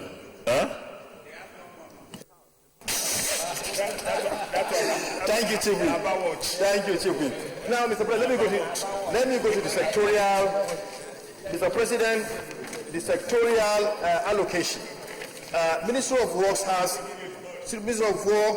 has 2 billion. So also Power has 127. Transportation has 130. This shows that the government is serious in providing the necessary infrastructure to drive and sustain, a private sector that will enhance the development of our economy. It's a very clear picture. It shows how serious the government is. Thank you very much. And education, even though you might see that 48 billion provided for education here, it's beyond that. You have 112 billion for basic education, and also TED fund. You have about 200 billion in TED fund. So when you put that together, you find out that education is having the lion's share in what government is going to spend in 2020. Thank you, Mr. President. I see from you. Thank you. Senator Ike Kwaramadu. Thank you, Mr. President. Very distinguished colleagues. Let me start by again commending Mr. President for the timely presentation of the budget for 2020. I must also commend the National Assembly leadership for their commitment on our behalf on early passage of the 2020 appropriation bill. Mr. President, very distinguished colleagues, I've looked at the budget and its presentation, and I'm pleased with the emphasis on road sector development and a marginal increase in the allocation to the Human Rights Commission. These are indeed very commendable steps. Mr. President, my dear colleagues, the President had done his job by presentation of the appropriation bill pursuant to Section 81 of the Constitution. Now the job is left with us to now consider this bill and make appropriate adjustments. But we must be conscious of the fact that whatever is the final outcome must be our own product. We cannot blame Mr. President or anybody else who fell in this responsibility of adjusting the proposal where necessary. And once we are able to pass the budget, the next is implementation. At that implementation level, we're also involved, because it becomes our responsibility under our powers oversight to ensure a judicious application of our revenues. But it does not end there, Mr. President.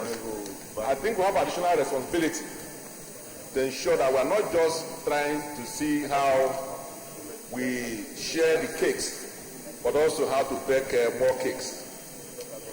I do believe that in order to ensure full implementation of this budget, we must also emphasize revenue generation, certainly not at the expense of our ordinary people of Nigeria. While we try to increase revenue, I believe that there are other strategic areas which we need to emphasize instead of just taxation, which ends up punishing the ordinary people of Nigeria.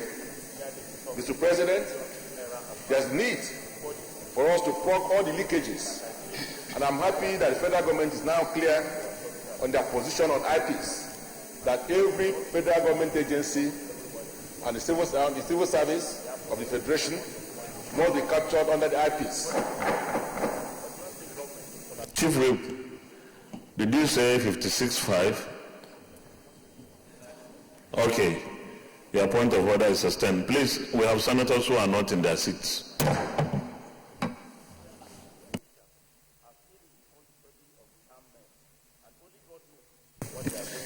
Thank you, Mr. President.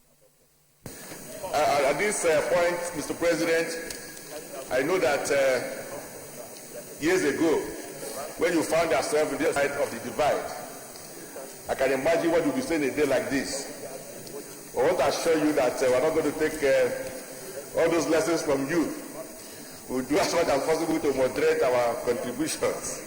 But I know what you would have done about a day like this. Now, Mr. President, I think too that we need to ensure that every government agency will now be part and parcel of IPs and also follow the TSA regime.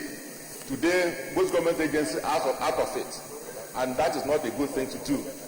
We must ensure that that happens so that all leakages are plugged. I'm happy that we're dealing with the profit sharing arrangement under the petroleum sector industry.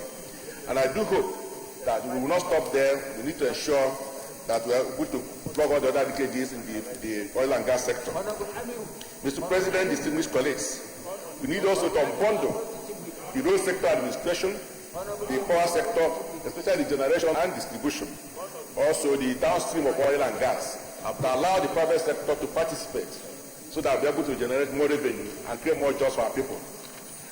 Of course, we need to show more interest in the mineral sector development. In Africa, especially in Central Africa and Southern Africa, most of the countries there are dependent on solid mineral. And I have it on good authority that we have as much solid mineral, if not more, than some of these countries. But they have just shown less interest in developing this solid mineral. I expected to see emphasis on this in the President's speech or probably in the details of the budget, but I'm not seeing this. So we need to remove so much emphasis on oil and gas and see what we can do to take advantage of all the deposits of this solid mineral in our country. I also believe, sir, that there must be sufficient transparency and efficiency in stamp duty administration. A lot of revenues are locked there, and if we do as much as we can to transparent and efficient, we can generate more revenue from stamp duties. Now, this takes us to the PIB bill. You can round up. Is that government has not been showing sufficient interest in the review and reform of the oil industry legal regime. I do hope that this time they will show more interest, because those people who are benefiting from what it is now were always frustrated. So I think that we need to do something about that. The exchange rate put at 305 naira to a dollar. Of course, we know that it's not realistic. Nobody gets dollar at 305 anywhere. So for every dollar we earn, we will now discover that the states, the local government and the federal government are losing about 60 naira for every dollar. Because if we are able to use the actual rate in the management of our federation account, that means that more money will be available to both the state, the federal and the local government. And of course, I've looked at the VAT, the increase in VAT. I believe that in doing so, we should not just be listing those items that are exempted, but we should be showing emphasis on the vatable items. Because if you just do a list of those that are exempted, then more is hidden that we have been shown. Now, in conclusion, Mr. President, I do believe that we cannot continue in a situation where we spend more money in debt management than in our capital budget. This is happening for the first time, and it's very scary, and we need to do something about it. And of course, in the distribution of all the capital projects in this country, emphasis must be made on even distribution and equitable distribution, so that we're able to ensure peace, because when there's peace, there will definitely be development. So I thank you for this opportunity. Thank you very much, former Deputy President of the Senate. And you will agree with me that when I sat on that side for 8 years, I gave complete and total support to the administration of that period. And therefore, we don't expect anything less. We never criticize you until it was necessary to do so. You know, we cooperated fully. So we expect nothing less. One good turn. Senator Dr. Ibrahim Olorogbe.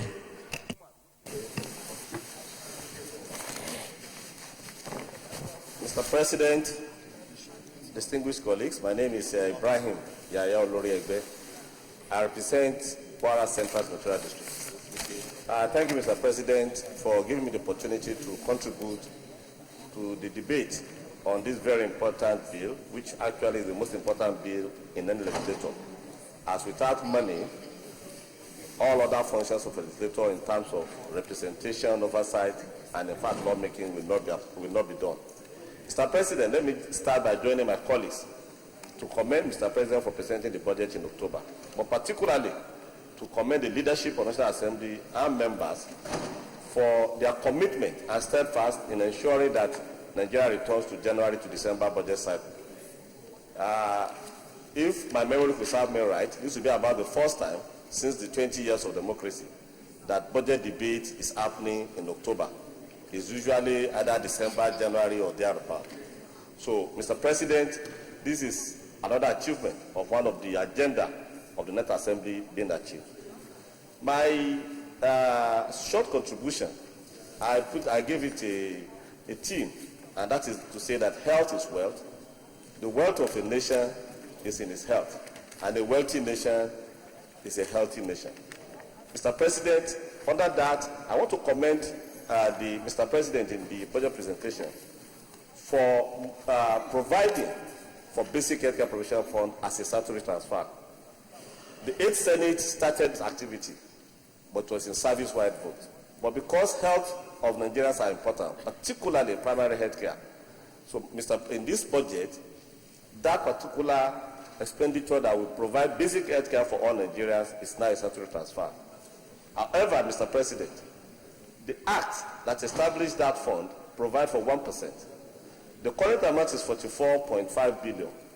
But if you look at counterpart in education, which is given to UBEC, the total amount which is proposed is 110. It means there's a gap of about 11 billion to be able to meet the 1%. I hope as the committee considers, particularly the appropriation, this will be taken. Mr. President, why I said health is wealth is that health is not just mere absence of illness or it's complete physical, mental, and social well-being. And therefore, all other aspects of this budget is to achieve a complete health for every human being. Because without health, whatever you want to do, you can't do it. You can't legislate if you are not healthy. You can't execute if you are not healthy. You can't teach, you can't farm, you can't account, you can't engineer without being healthy. Therefore, the other, what we call social determinants of health that are in this budget, will need to be given attention. And one of those social determinants is education, Mr. President. As an earlier speaker have said, without us addressing those social determinants, we cannot have a good country, and healthy country, a wealthy country. Education, yes, has some allocations under UBEC, under various other items. However, Mr. President, we need to start from this budget, particularly to use the budget process to strategically see how we reduce the current over 11 million children that are out of school in Nigeria. This has both economic, social, security implications, and it is only way we can grow. As I started to say, health is wealth. If you are educated, you are able to take care of your health to become more healthy. If you are educated, you have become more productive. Therefore, Mr. President, as we consider this budget, it should not be business as usual. It should be to use the resources available to address strategically the issue of addressing primary education, to address all other forms of education. Mr. President, the other sectors I'm interested in is water and sanitation. I'm aware in this current budget about 82 billion is provided for water resources. But what have we been using these resources for is what I want our committee to look at. We should be able to see how potable water will be available to more Nigerians so that they become more healthy, more productive, they die less. And in terms of utilizing of water resources, it also it affects our agriculture. Agricultural activities has been increased in the last 5 years of this administration, but we have to do more, because without providing food, there will be no good nutrition. As we speak, we have about 21% of our children under 5 stunted. That is, they are short for their age, in which case they cannot attain their God-given ability. And if you don't have that, you'll not be able to attain maximum productivity and maximum economic viability. As such, we need to give importance to agriculture. But it's not about the amount of money allocated. Again, it should be how this is utilized to achieve the maximum for the people. Mr. President, I want to address some issues as regards revenue. I listened carefully to my colleagues about some of the areas of generating revenue. I am in support of the current policy of the government about increase in VAT. In the whole of African continent, particularly in West Africa, Nigeria has the lowest VAT rate, for example. But what should happen is how do we utilize this? As we know, VAT is not utilized. 50% only comes to federal government. 85% of VAT. You can round up.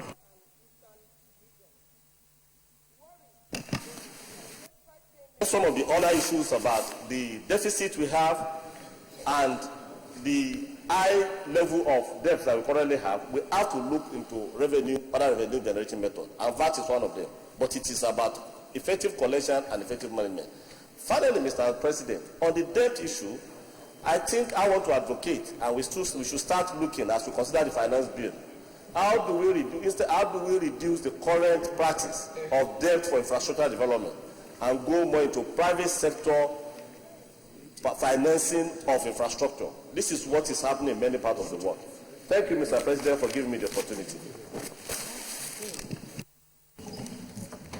Senator Muhammad Adamu Alero.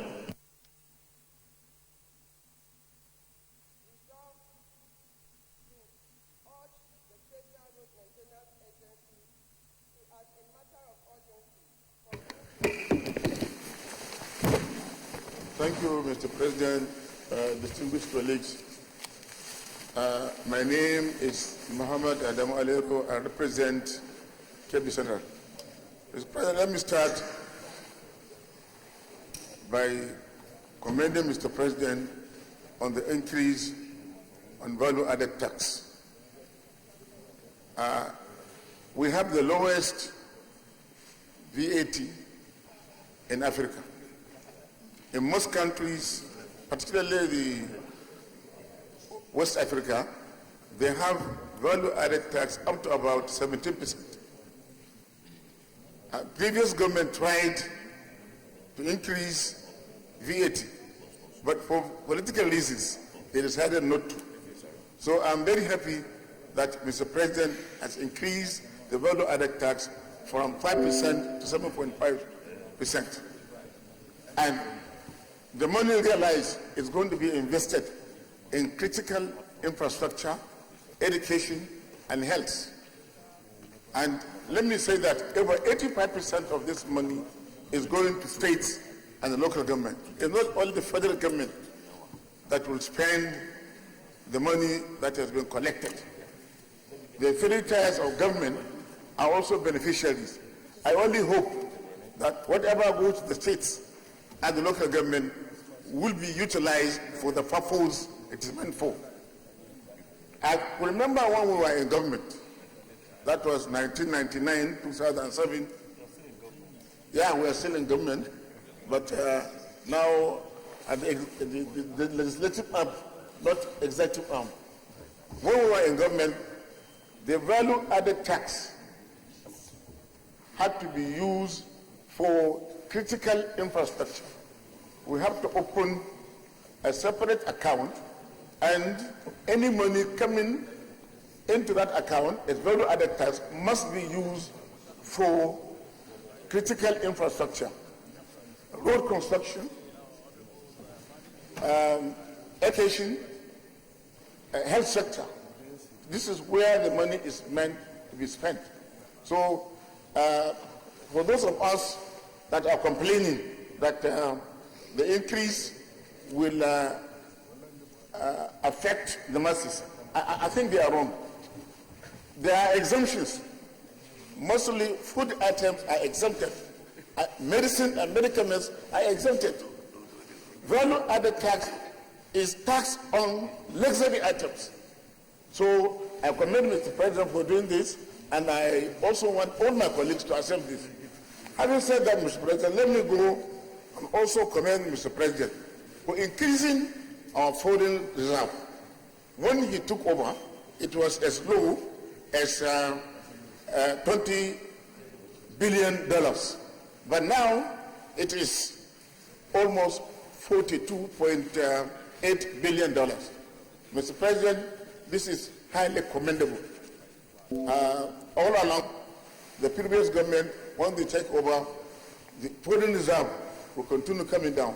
Certainly, the central bank has done a lot by ensuring that we don't import unnecessary things like toothpick, food items that we can produce locally, and the restrictions is over 42 items. Recently, they added some. So this should continue. Mr. President, I want also comment on the social investment program of the federal government. It's a good program, but it should be all-inclusive. A number of us here have complained about social investment program of the federal government, where over $5 billion were budgeted last year and also the previous year. But very little has been spent, maybe because of lack of capacity. And we are not involved in disbursing this money to the vulnerable group in society. I therefore want to suggest that whatever money that is budgeted for social investment, members of the National Assembly should be involved in the disbursement to ensure that the money goes to the people it's meant for, the very poor in the society, the indigent people. The poverty level in this country is very high. Some have even suggested that it's over 80%. Of course, in the southern part of the country, it is about 35 to 50%. But in the northern part of the country, is the poverty is higher. So we must monitor whatever is budgeted under the social investment program and to ensure proper utilization and prudent use of it. Mr. President, the oil benchmark, for me personally, it is very low. $57 that is projected is low. We should make it $60 per barrel. Well, presently, the oil price is over $70, and it's likely to increase because of the higher tension in the Middle East. We all know what is happening in the Middle East, and when the Middle East is not stable, the price of oil will continue to go up. So keeping our oil as low as 57, I think we are doing a great disservice. We should utilize that $3 in critical infrastructure. And in critical infrastructure, let me talk about Ministry of Works. The Ministry of Works right now has over 400 billion certificates that have not been paid, work that is not done. But what is budgeted, Mr. President, is not up to half of this amount.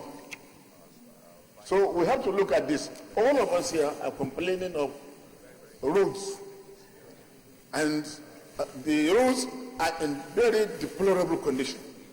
And there is no way what is budgeted can take care of the rehabilitation or reconstruction of these roads. I therefore suggest that we should increase the amount budgeted for the Ministry of Works so that they will be able to carry out the rehabilitation and reconstruction of the deplorable road we have in the country. No, I've just started. Mr. President, 2 more minutes. I'm against the idea of saying that we should stop new projects. If you look at the entire budget, Mr. President, there is lopsidedness.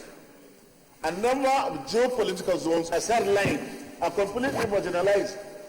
We cannot accept a situation where a particular zone will have over 1 trillion naira work budgeted, and other zones combined will not have 400 to 500 billion naira. Mr. President, if we don't address this, I think we are not representing our people very well. So we will critically look at what is budgeted under various sectors and ensure proportionate distribution of the amount to every political zone. If we don't do this, honestly, we are not doing our work as representative of our people. On the issue of revenue generation, it is true that there are a lot of leakages, a lot of loopholes. Mr. President says so. And we have already started by passing the deep offshore exploration. This will make the government realize over $5 billion every year. And I think there are other areas that we have to look at, particularly FIRS. They have to widen the tax net as said by the leader. A number of areas are not being captured by the Federal Revenue Service. So if we want to increase the revenue base, we have to do that. We have to block leakages, and we have to deal seriously with corruption. I'm happy when Mr. President said that punitive measures will be taken against people who float, our tax laws. Mr. President, one point. I'm winding up. On the issue of personnel cost, Mr. President, it's too high.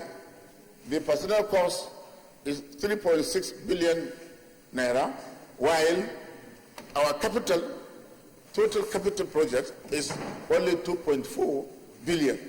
Mr. President, if we want to grow as a nation, our capital projects must exceed the personnel cost. I accept the idea that we have to cater for the police and members of the armed forces for the work they are doing to protect us. But equally, we have to invest in capital projects. This is the only way this country can grow. Having taken much of the time, I so submit, Mr. President. Thank you very much. Thank you very much. Senator Buhari Abdul Fattah. Mr. President, distinguished colleague, Buhari Abdul Fattah, or not. Mr. President, let me start by saying this is a budget presented by a wise man, full of sound and fury, signifying something. If you go through at page 11 of the presentation of the Mr. President budget, you see the first four items: 2.6 billion for works, 1.2 billion for electricity, 1.2 billion for transportation, 1.1 billion for education. The first four items shows that we need to be consistent, and we are consistent about the budget. So let me pick the second item, which is power. We all know to succeed as a nation, electricity is key. If we concentrate this amount on the Mambila and use it to establish and to finish Mambila plant on our electricity, and we are able to generate what is needed for this country, we will take the country to where we ought to be. Everybody knows that most companies right away from Nigeria to neighboring Ghana, Cadbury, Dunlop, Michelin, because of only one thing: electricity. If we are able to get them back, we will be able to excel and succeed in this our infrastructural development we are planning to achieve. That is the road, the transportation, and the moment the electricity is stabilized, employment automatically will come up, and the companies will come back, and then they will generate employment. I'm very, very impressed with this budget, and I will appeal to the Mr. President that we should make sure that we concentrate more on electricity. It's very key if we only want to excel. Thank you, Mr. President. Thank you very much, Senator Buhari Abdul Fattah, for saving some minutes for us. Senator Francis Alimekana.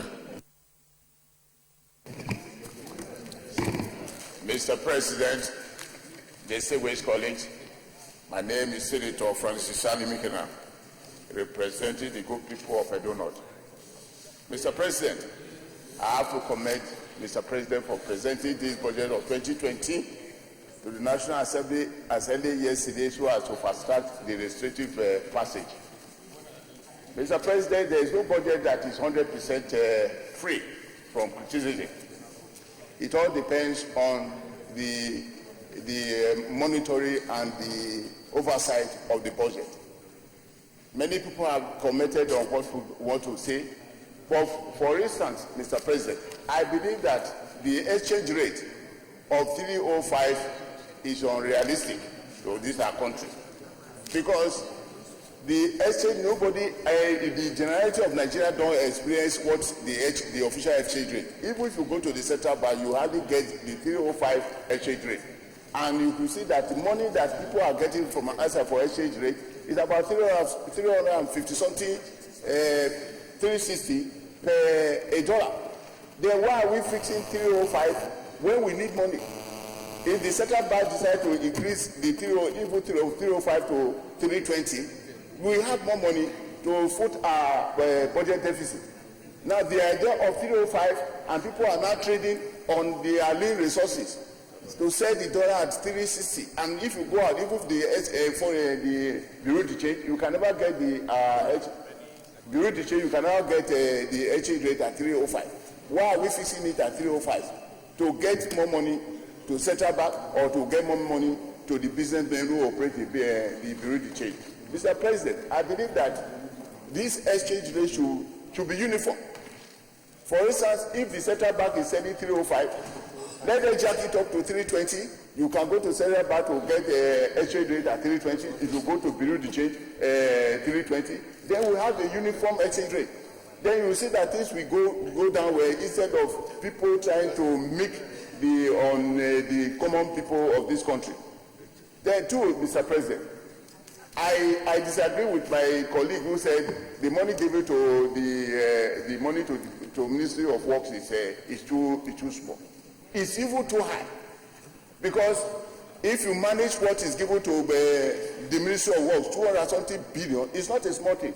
But the problem is people want to hear fantastic budget, 20 billion, 20 trillion budget. What is the release? The best thing for us to do is to look inwards to see that if we can afford, if it is 10 trillion as he said, if we can afford it, development will go all over the country. But you now see that when it is 10 trillion and maybe probably the fundage is about 2%, then people will cry. And I agree with Mr. President who said all the projects, all the ongoing projects should be completed. There is no need to go on to establish new projects when the critical project established has not been completed. In other words, we are just dancing. For instance, if we complete this project this year, then the other year we can start a new project. So they are there to say, well, look, let us stop and put a new project in Mr. A, Mr. Project in the other zone where the other ones have not been completed. It's not a good thing for us, Mr. President. And I commend the VAT, that is the increase in VAT, I commend the increase in VAT. If it is going to be used for the good of the common man, because the VAT is for the rich. And if the president even said any company that is not producing more than 25 million is affected for the VAT. The VAT issue, we add value, we have money to the budget so that we can realistically fund the budget. What is important is funding. If we can look inward to block all the leakages, then we have money to fund the budget, and the budget will be robust for everybody. Every Nigerian will be proud of it, Mr. President. I thank you for this. Senator Olubimi Adetumbi, Prof.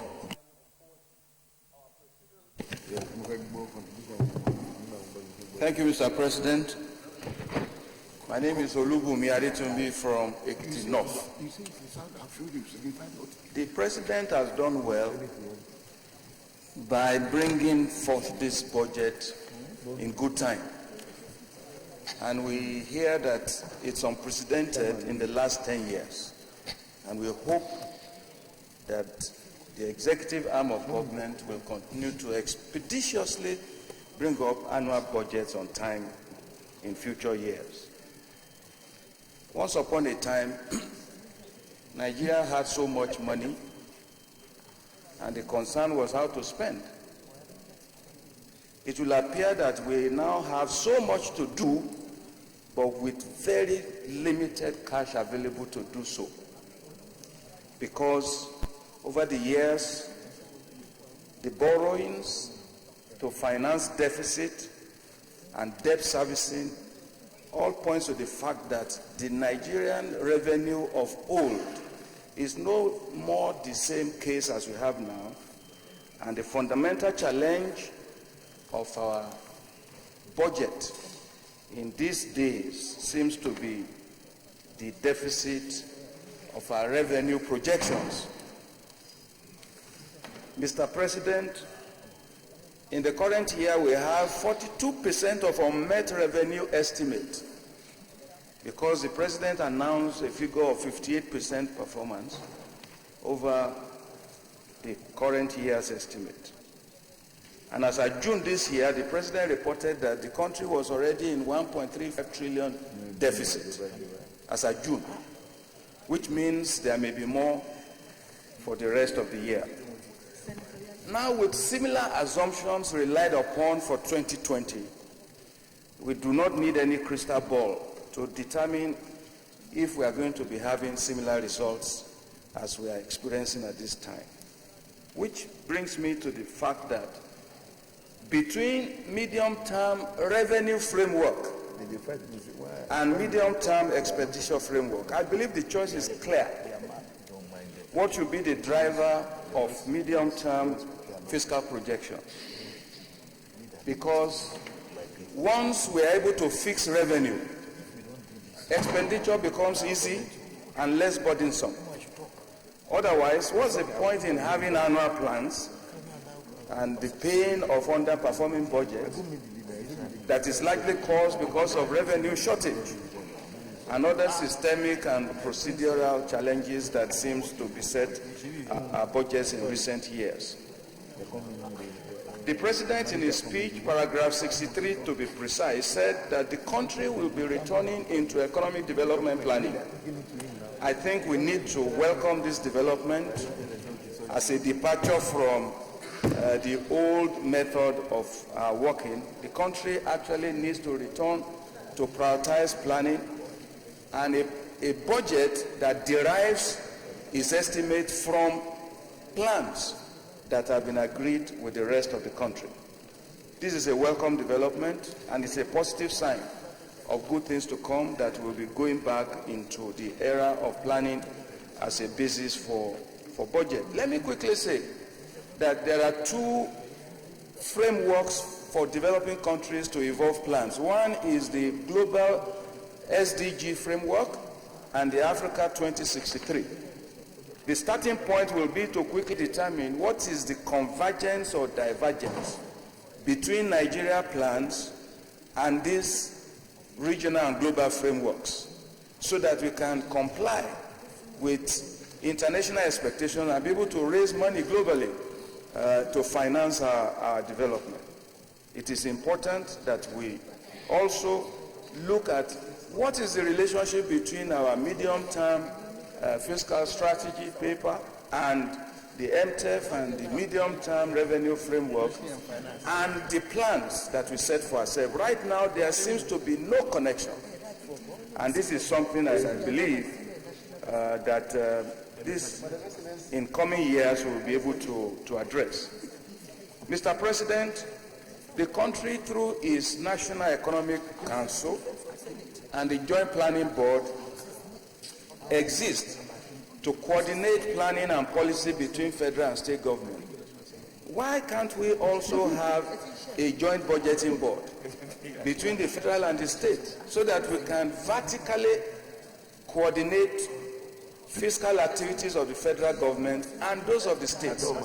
Let us not forget that the federal government only accounts for 52% of the revenue of this country.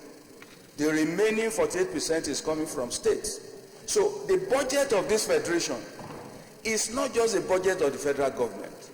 The budget of the federation is the budget of the federal government and those of the 36 states of Nigeria and the 774 local governments.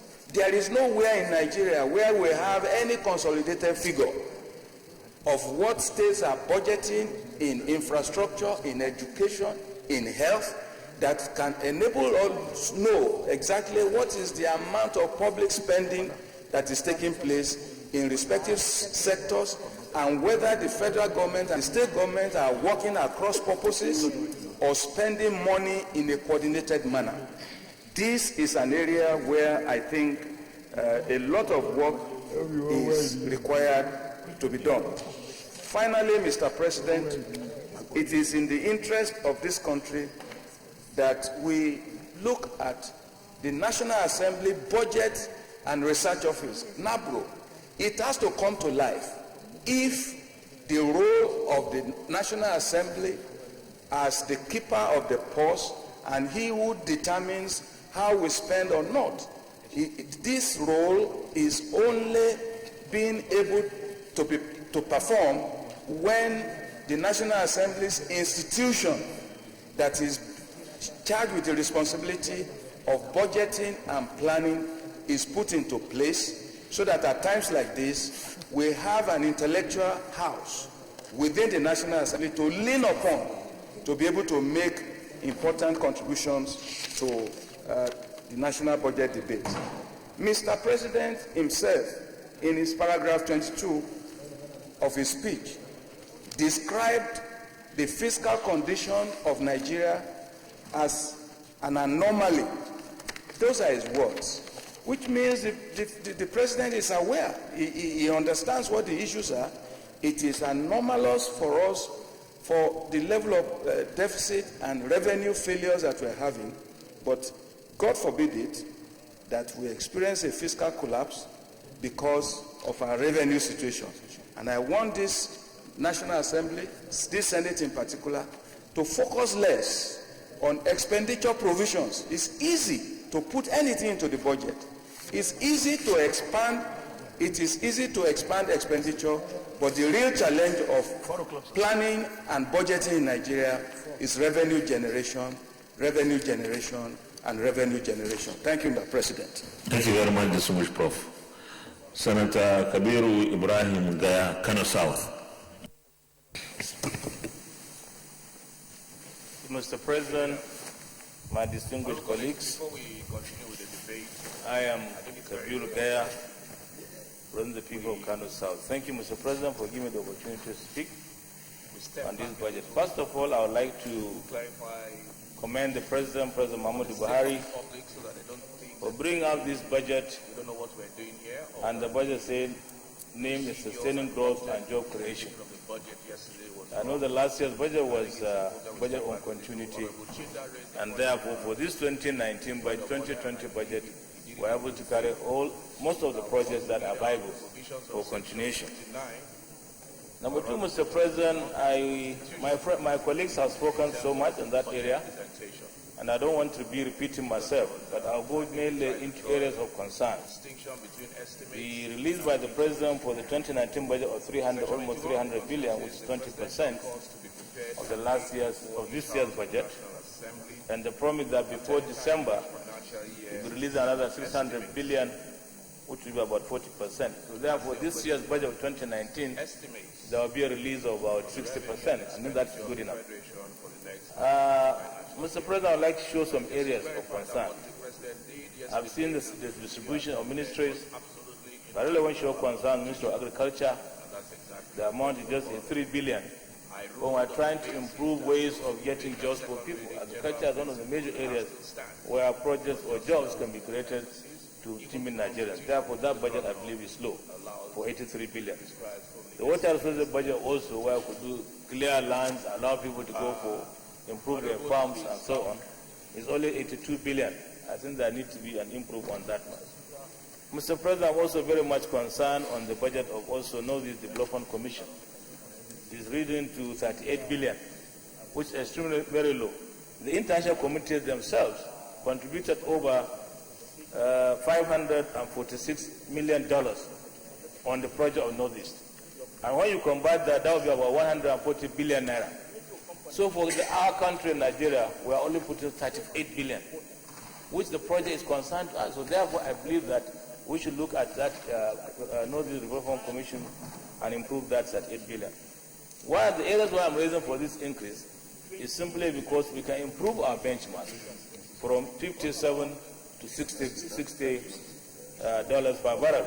That will cover up because last few years we put 60 $60 per barrel, and then we are getting 67. So therefore, from 57 now we can go to 60 billion. Also on the project of tax credit scheme on roads, I would like really to commend the government for so doing, and also appeal to other enterprises to raise up funds for that project. I know Dangote is doing that on some road projects, which is commendable. And finally, Mr. President, I don't want to take too much of the time. The payment of local debts should be much concerned really on the issue of local contractors so that we can boost our economy. Thank you, Mr. President. Thank you very much, Your Excellency. Senator Okejef. Thank you, Mr. President. Okejef. I represent Benue Northwest. My dear colleagues, of course, I'm from Benue State. Mr. President, I listened as Mr. President presented the budget speech yesterday. I've gone through it over and over again, and I've also heard what my colleagues have said on the floor. The field has generally been covered, so I'll restrict myself to just one or two areas. As somebody who is from Benue State, which has been tagged the food basket of the nation by Nigerian state, I was naturally excited when the president said that agriculture was going to form the fulcrum, the epicenter of diversification away from oil, and I followed progress in that area. And so I was expecting the president, considering that we don't have a State of the Nation address annually in this country, we have come to expect the president to make pronouncement whenever he's giving his budget speech. And so it was a loud silence when at the end of his speech, I heard nothing said in that regard. And I'm concerned. If nothing else, at least should have reaffirmed that that still remains the position of this government. You cannot divorce a lot of things. For instance, Benue State, and when I say Benue State, I'm speaking for a lot of other places in this country because insecurity has overtaken a lot of areas in this country. If you go to Benue State, for instance, you find a lot of people living in IDP camps. 80% of the Benue population is engaged in one form of agriculture or the other. And so, if for nothing else, I expected reassurances in the area of security and also reassurances that agriculture still forms the bedrock of the diversification policy of this regime. I thought I should say that. The point has already been made, but I need to re-emphasize it here again, that this is the first time that we are having debt service. Debt servicing amount is far more than the capital component of our budget. And I think that is not good enough, considering that the projected deficit of our budget is 2.14. I think around 2.18. So if we look at that, it means that all that we are going to borrow to fund the deficit budget, 90% of it will go back to debt servicing. And I think that is not good enough. The president gave the excuse on the overhead cost addition to the creation of additional ministries. And I was like, I thought the Orosanyang panel had recommended in the past that we should merge some MDAs. So why are we creating new ministries? And if you look at the ministries that have been created, I don't think they are critical to our development. Is it just job for the boys? Otherwise, there's no point for increment in the Federal Executive Council when we have a panel that suggested instead that we have MDAs merged to, to cut down on the cost of governance. That too, I think, is not enough.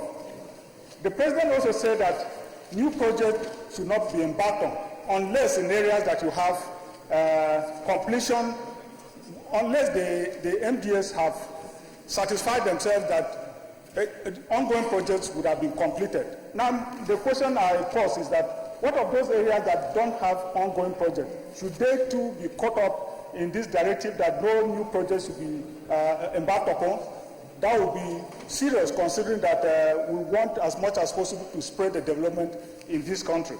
Lastly, but not the least, as a lawyer, I think this is a legal puzzle. When, if you look at, I think Section 11 of the present appropriation law says that the appropriation law will last, the appropriation act will last for 12 months from the day it was signed into law. So are we going to have to, consider that we want to go back to the January to 12 December calendar cycle, are we going to have two parallel budgets running together? That is what we should ponder, because as far as I'm concerned, this is the law of the land and it will expire only at the end of 12 calendar months. That is what we should ponder. Thank you very much. Thank you very much. Distinguished Senator Lawrence Orijakpo. Thank you, Mr. President, distinguished colleagues. My name is Lawrence Orijakpo. I represent the good people of Bayelsa West Central District. Mr. President, I want to commend you for the push you gave to the executive to enable them come up with this budget yesterday. I also want to commend Mr. President for the presentation of this year's appropriation. We are aware that all of them had worked round the clock. However, I have some worries. First, I want to speak to the issue of our benchmark for the oil production. You don't expect to take your chickens to the farm, to the market, based on the misfortune of your neighbor's hens. What we are trying to do now is to say that there will be crisis in the Middle East and price of crude oil will continue to go up, and so we are going to get more revenue. I think that is not placing it right. We must come to the barest of minimum so that what we do today, because you don't expect that there should be continuous crisis in the Middle East for our prices to be realistic. So I would suggest that we look at these assumptions and take what is realistic. And that also leads me to the issue of the foreign reserve, which is quite commendable. But when your children are not eating, you don't save in the fridge. You have to give to the children to eat before you keep in the fridge. So I think we must look at the balancing of this foreign reserve increasing and the reality of what is existing in our country. For example, look at the issue of power. We have allocated the sum of 100 billion naira to power. And for me, to address the issue of power in this country, we must try as a legislature to make sure that we pull power from the exclusive list to the concurrent list. Yes, it has gone there substantially, but we need to do more to encourage the states, because everything we do revolve and generate within power. The industries that have left this country, inability of our country to produce and manufacturers running away from production is as a result of our inadequate and epileptic power system. And until we get power rights, we won't be industrializing. And so I want us to look at the possibility of encouraging the generation of power that will allow for small-scale industries to thrive, because even the man who barbs your hair will rely on power. And if he goes to buy petrol at a high rate, definitely you're also going to barb your hair at a very high rate. So we must look at power generation. And that moves me to the issue my learned friend, distinguished Senator Okechef just mentioned. The issue of security is a major issue. And I'm worried that we allocated not too much to the Interior Ministry and Defense, because we must be able to get our security architecture correctly to enable people to go back to the farms, to enable people to go back to the solid mineral area where we have not done too well. The still projection for the oil sector, in my opinion, is still very high. We must look at the possibility of increasing the non-oil sector, looking at the solid mineral areas, where if we have adequate security and the budget for security is increased, then we are sure that people will go to the farms, farm more, and then those others who are doing the solid mineral areas can also. So I would suggest, as we look at the budget, as we aggregate, try to convince that we'll take more to defense and interior, because the police and other security agencies that do internal security must be encouraged to be able to provide the security that we need for people to be able to go to their farms and produce, because we're emphasizing agriculture. If I can't get to the farm to farm, you don't expect me to bring more output for us. All we'll be doing what we call the subsistence farming that will not encourage the economic growth and reflate the economy. You cannot be in the pit and be digging the pit until you come out of the pit. Clearly, our continuous deficit is not helping us. And so we must make projections that reduces the deficit. So if we can, in other words, cut our quote according to the material, it will be more reasonable than we cut the quote according to our size. Because the material available is what we are using. So I will suggest a solution whereby we increase our capital expenditure, because capital expenditure reflects the economy. If today we have more projects going on, the artisans who will go to work will earn a living. The woman who is there who will cook for them at the work site will also earn a living. For example, in Bayelsa State in 2012, when we took over, what we did was to emphasize construction. And with the emphasis of construction, the landscape of Bayelsa within a period of 8 years has changed tremendously. And why has it changed? Because the construction... Distinguished Orijakpo, you can round up and no campaign. And I know you are a deputy gubernatorial candidate. When you took over, you did this. Speak to the Senate on the budget presentation of Mr. President. Thank you, Mr. Senate President. Sometimes you have to compare apple with apple to be able to ensure that you are describing the same fruit. So the point I want to make is that we are talking about inflating the economy, and construction is one very good source, because by the time they come to work, you deduct their income tax. You also make the woman who is selling akara to come near the construction site, and by so doing, you see that the economy is reflating, and that's the point I want to make. So what I want to say is that there is not too much, as far as I'm concerned, for the works and other areas that will inflate the economy in terms of construction, because with that, more hands will be on deck and more persons will be taxed. Yes, there's a good argument about VAT, that we have the lowest VAT rate in the whole of West African sub-region. But there are other areas we can increase our tax, because the land, those who have properties, how much are we raking in from the property tax? And like the distinguished senator, former deputy president of the Senate mentioned, leakages must be emphasized. We must block all the leakages available. And I think the Committee on Finance and other relevant committees must look at all those areas. Today, thank God, the Senate is taking a step to address the issue of the PSC, which is the profit sharing contract agreement, which is very good. I'm very sure there are more other areas that we can look into and make sure that what comes to the state is higher than for us to always go borrowing, because there's no time a man who goes borrowing does not go sorrowing. Thank you, and may God bless Nigeria. Thank you very much. Distinguished Senator George Thompson Sakibo, JP. Mr. President, my distinguished colleagues, I am Senator George Thompson Sakibo, COA. I represent the Rivers East Senatorial District. Well, so much to talk on the budget, but 5 minutes is too short a time, so I will just see how I can summarize. First, I thank you for the effort to make sure that the budget comes early. I am sure it's a deliberate effort. And also thank Mr. President, because he can push a man, take a horse to the stream. He can't force it to drink. But he also yielded to the advice of the National Assembly so that we can start a budget from January to December. I think it's a good one, so we are going to support you.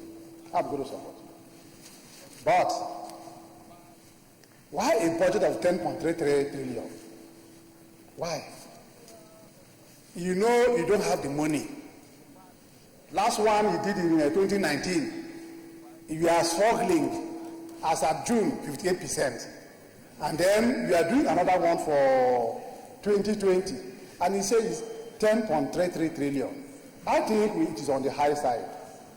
I am sure the president is in a haste to fast-track development in the country. But he cannot fast-track development even in your own family if you don't have money. And it would be better to make do with what you have, block leakages, make sure it is prudently spent, look at it very carefully, and achieve with a little amount than budgeting too much and thinking that this money will be coming, and at the end of the day, maybe you don't have the money. I agree with my Bayelsa brother. Let us cut our coats according to the materials we are going to have, not according to the size of Nigeria. Mr. President, if we look at paragraph 31, Mr. President has already given us what ought to be the budget of this country. 8.155 trillion. 8.155 trillion. That is what ought to be the actual budget for this country. We don't have to push ourselves to have bigger budget and then we are not able to implement it. I say so because if you look at paragraph 15 of his submission,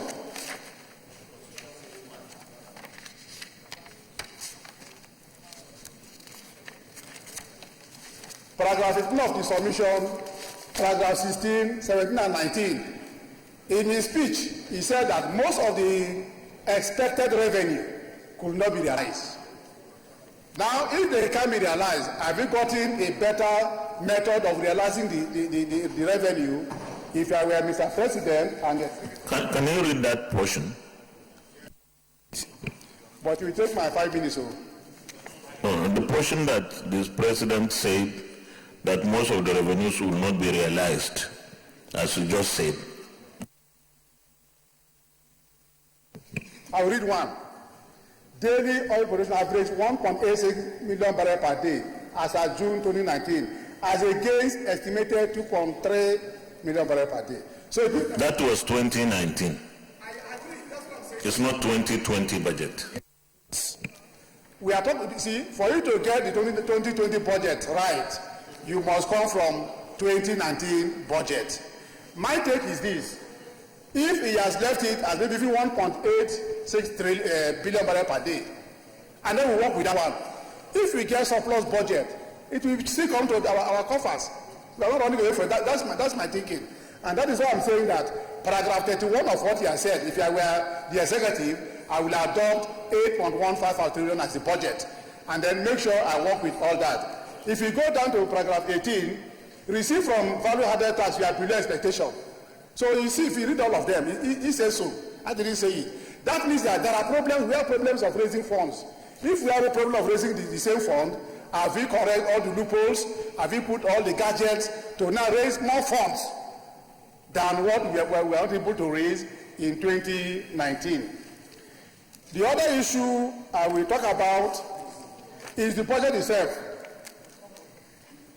The breakdown of the budget: overhead 4.26 trillion, personnel 3.6 trillion, and capital 2.14 trillion, translating to 41.24%, 34.85%, and 20.7%. Now, the 20.7% is actually the budget for the Nigerian people. The 41.2% is management of government and governance. Then 34.85% is for payment of those who work to help you to manage government and governance.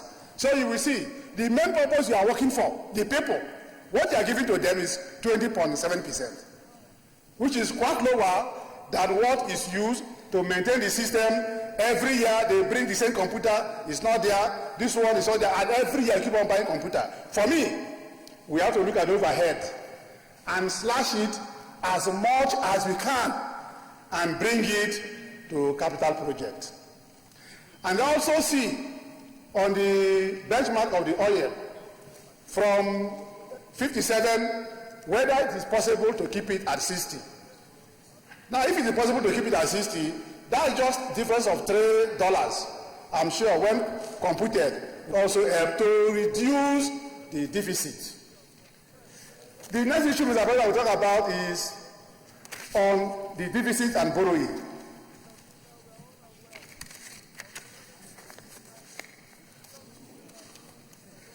The 2016 budget has a deficit of 2.19 trillion. 2017, 2.14 trillion. 2018, 3.4 trillion. 2019, 1.15 trillion. Now, Nigerian debt, because borrowing, deficit and borrowing. In 2015, total debt in the country, domestic debt is 53.489 billion. And then total public debt was 63.086 billion. Now it's 55 and $81.2 billion. You will see that as we keep on borrowing virtually every budget year, our debt profile is increasing. The deficit is also there always. So why not we restrict ourselves to, at least for once in a time, to the budget, the money we think we can generate internally within ourselves, and run our budget, and then make provision for, because you keep on taking, I don't know how much we are paying back. If we are paying back, it will not be swelling. But now, every year, the money is just jumping up. The next issue, which is about our people. GDP, they said in 2017 was 0.82%. It rose to 1.93%, very good. It rose to 2.02% in the first half of 2019, very good. Now, inflation reduction from 18.72% in 2017 to 11.02% in August 2019. These are very good parameters. But how can we translate these good parameters, on the tables of the people we represent? So that while our GDP is doing very well, inflation is reducing, does the reduction in inflation affect the cost of rice, onion, tomatoes, yam, and garri in the market? These are the basic questions we need to ask. If they translate, then I will think that we are doing very, very well. You can start rounding. Finally, is on the performance of the budget. After we estimate, and then we borrow, because there is deficit, that must be borrowed, and then we implement most times about 65% of the budget. And the area that is actually not attended to is the capital project, which affects our people. So I think we have to work very hard on the overhead cost, shift some funds from that cost to capital project, and make sure that our people, the Nigerian people who have been up onto us, also get the benefit they're expecting from budget 2020. Thank you, Mr. President. Thank you very much, distinguished. Senator Ifeanyi.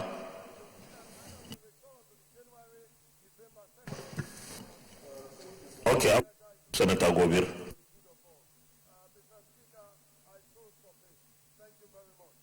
Go on, Senator Ifeanyi. After you, Senator Gobir. Thank you, Mr. President, and my respected distinguished colleagues.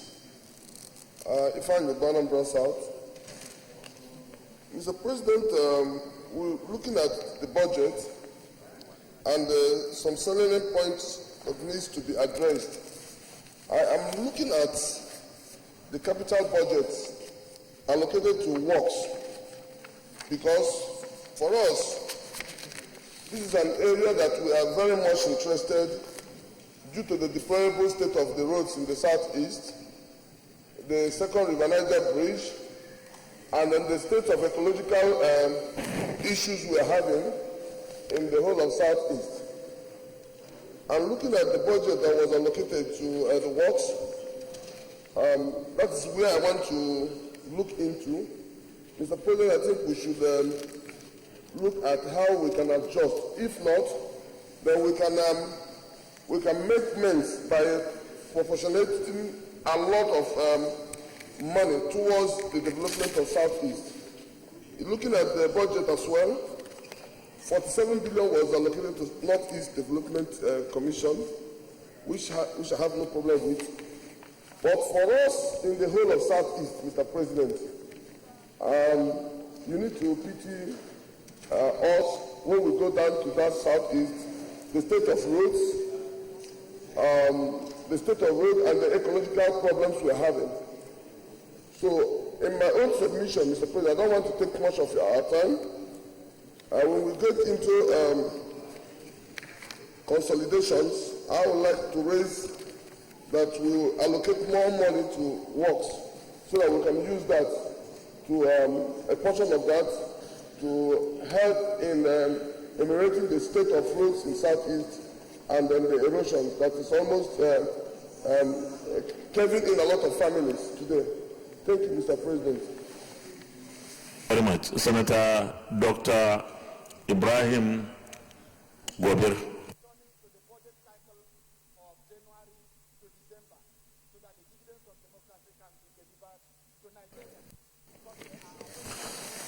Thank you very much.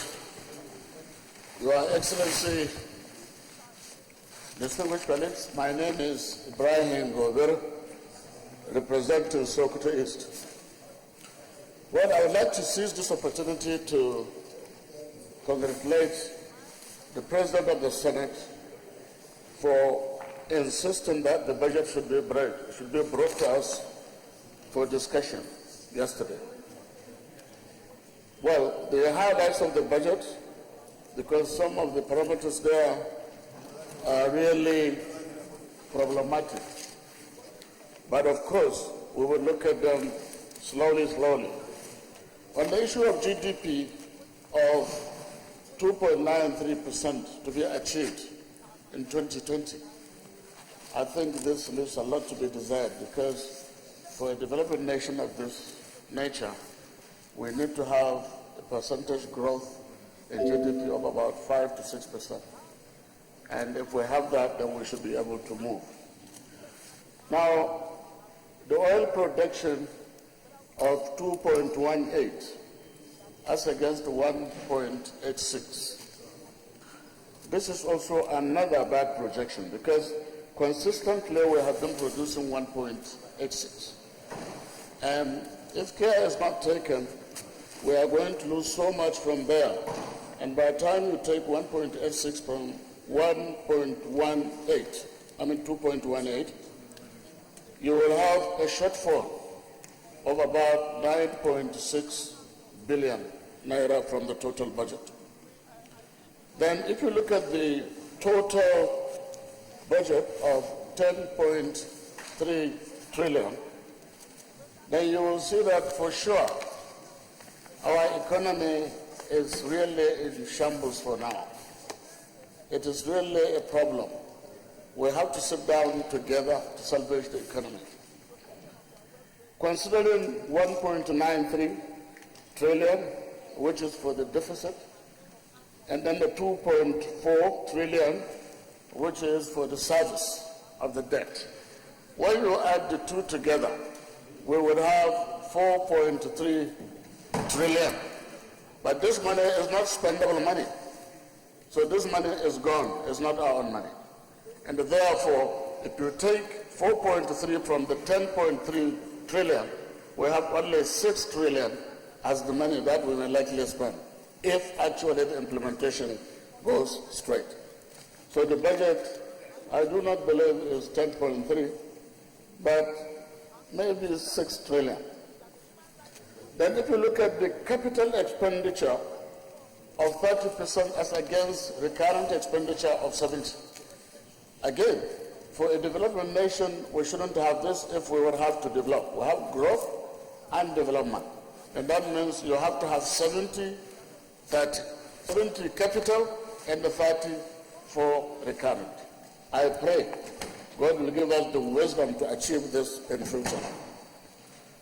Now, the issue of power generation, which the President said we have 5 gigs, 7 gigs, 11 gigs, and maybe 25 gigs.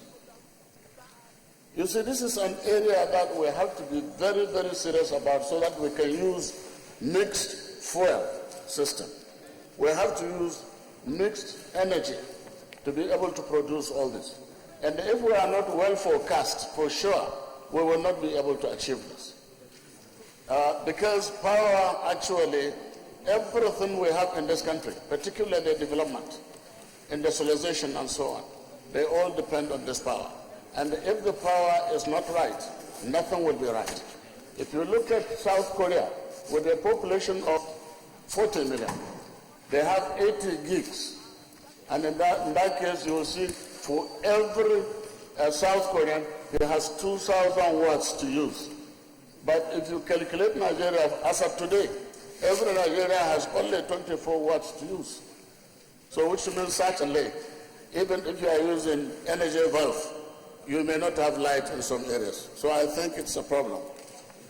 Then we have to look at the issue of diversification, whereby we would be doing import substitution, looking at agriculture, looking at all the other moribund industries, so that we can be able to bring them up. Without doing that, we cannot be able to move. And in that case also, you cannot do it without electricity.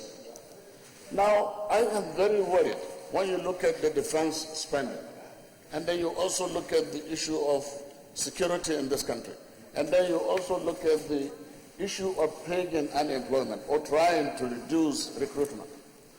That is going to create more insecurity in the country, and that will not help us at all. Because if you look at it, we will leave the intelligence services like the SSS, NSA, NIA, with a lot of problems, and also the CDI, Civil Defense Intelligence, which is the military wing. So I think what we need, for example, for all the other intelligences, we discovered that we would require 150 billion to be able to purchase all the necessary equipment, the intercepting equipment, and all other security gadgets, so that if anybody is doing anything, we can be able to monitor and capture that person before he brings havoc to the whole community. So I think it's very, very important that we look at this area. There are a lot of equipments that are obsolete within the intelligence community, which will be required to be financed so that we can be able to make them serviceable. So I think there is need, Your Excellency, to look at that security issues. Many people will be saying, oh, it is very expensive. It is very whatever that we have been giving so much money to the security to do this and that, but still, nothing is coming in. No. The only problem we have is that some of those equipments that are required must be purchased, because security actually means healthy development for the country, and then security also means healthy economy. Security attracts foreign investment. If you don't have security, then nobody is going to invest in this country. So, Your Excellency, I therefore want you to look at this issue generally, and I think the budget is fairly good, but of course we have to come together and salvage the economy. Thank you very much. Thank you very much. Senator Rochas Anayo Okorocha. Senator Dayo Adey. Thank you, sir.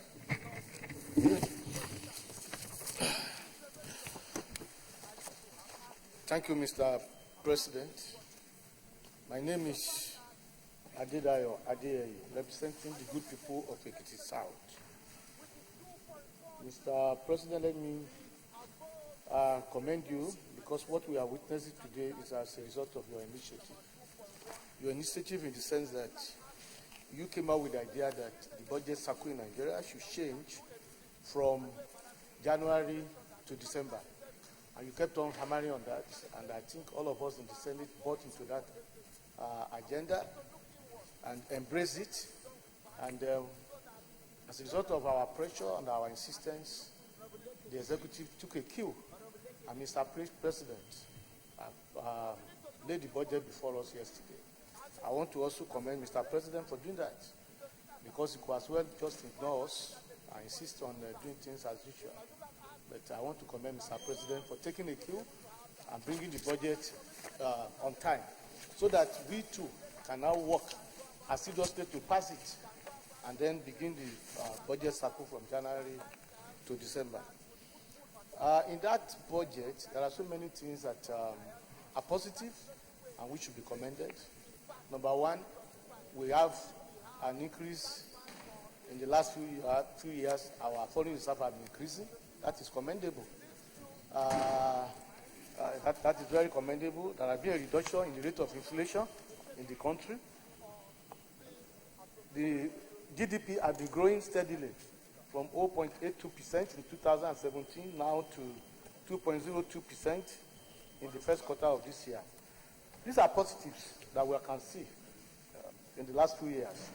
And the President has also promised that he will continue with the import substitution policy of the government. And I think these are very, very positive developments that needs to be sustained. And therefore, I will agree that this is indeed a budget of consolidation, because these policies that we have that develop these positives are going to be continued and therefore consolidated. Therefore, it's a budget of consolidation. But I want to agree with so many of my colleagues, particularly with Senator Adetunbi, hammered on the issue of revenue generation. We can have the highest ideas, aspiration in terms of expenditure. We want to do one project or the other, but without the revenue to back it up, we are just going to be deluding ourselves. So the issue of revenue generation is very paramount, and this is one area I think the Senate should look into. In the proposal, there is an increase. It's a proposal that will be increased by marginally from 5% to about 7%. I think that is reasonable, but what is even reasonable there is the fact that so many items that could impact negatively on the vulnerable sections of the population, the poor, those with very low incomes, are exempted from VAT taxation, which is quite commendable, and which shows that the government is very sensitive to the fact that we need to alleviate poverty and improve the living conditions of our people. But I think that more people should be brought into the tax net. So many Nigerians are just not paying taxes, including those who are earning money. Once they don't come within the public sector, there is no way they will pay taxes. Once they are not collecting salaries. I remember when I was growing up in those days, even in the Kitidia, there's what you call personal income tax, which is collected from every adult who was above 21 years old. It was used to be the case. Anything you want to do, you must show it. In fact, sometimes you have to carry it along with you, otherwise you'll be arrested.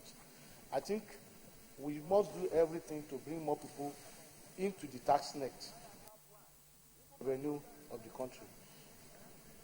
Now, still going on the issue of revenue, Senator Ali Mikena mentioned one issue, the issue of the exchange rate. Exchange rate of 305 naira to the dollar.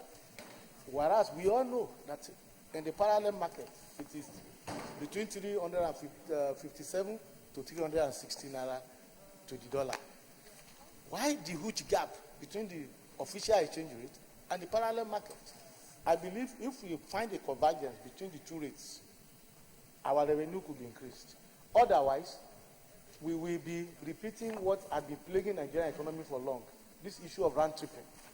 Round tripping in the sense that people collect this money at the official rate, they do absolutely nothing with it. They sell it in the parallel market and make huge sum of money into their own pocket. That money should go into the pocket of the federal government. And so we must, in order to avoid round tripping, there must be a convergence. At least we must bridge the gap between the official rate and the parallel market rate. And thereby, I believe that one will give us even more revenue, because we need to fund this budget and reduce the deficit. But commendable is the issue of import substitution, like I said. Nigeria must produce its way out of poverty. We need to produce and produce and produce. And we cannot produce if we continue to import everything in this world. The thing is to find some items. We must take we have the courage to list some items that we certainly cannot continue to import. These items should be banned outrightly. And even if they are found in any shop anywhere in Nigeria, they should be seized. That will force us to begin to produce those items locally, and thereby generate employment, and then reduce the pressure on the foreign exchange reserve. So the policy of import substitution should be pursued more aggressively and more vigorously. It is the only way out of this problem of unemployment, the problem of budget deficit and all that. The way out of it is the policy of import substitution, which our forefathers pursued in the Don't start rounding up.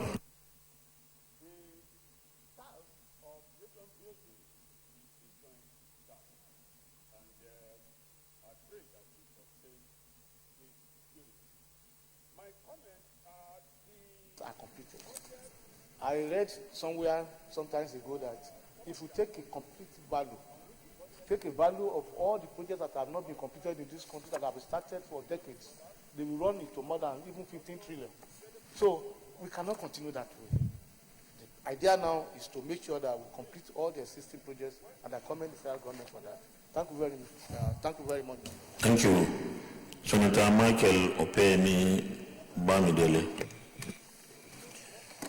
Thank you, Mr. President, and my distinguished colleagues. I am Michael Opeyemi Bamidele, representing Ekiti Central Senatorial District of Ekiti State.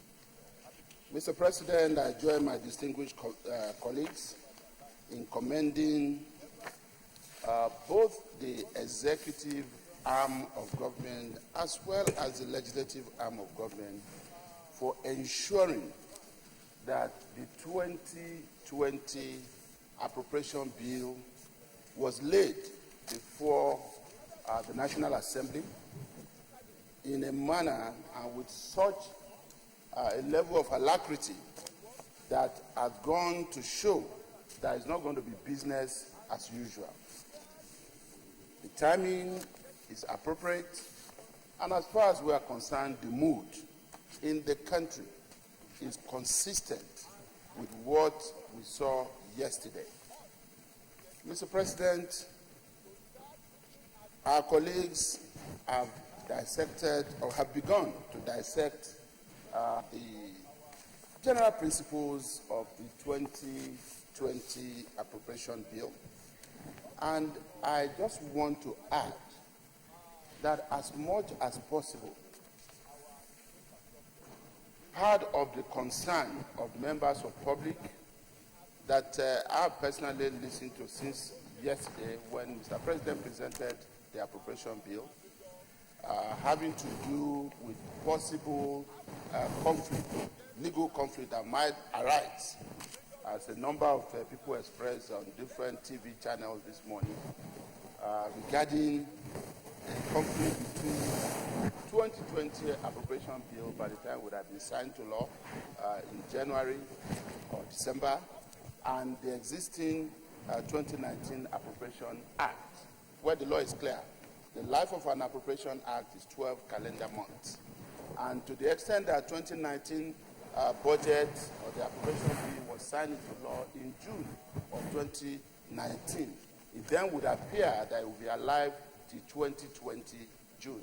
However, in deciding that 2019 budget will be collapsed, whatever is left of it will be collapsed into 2020, so that we'll return our budget cycle to January to December.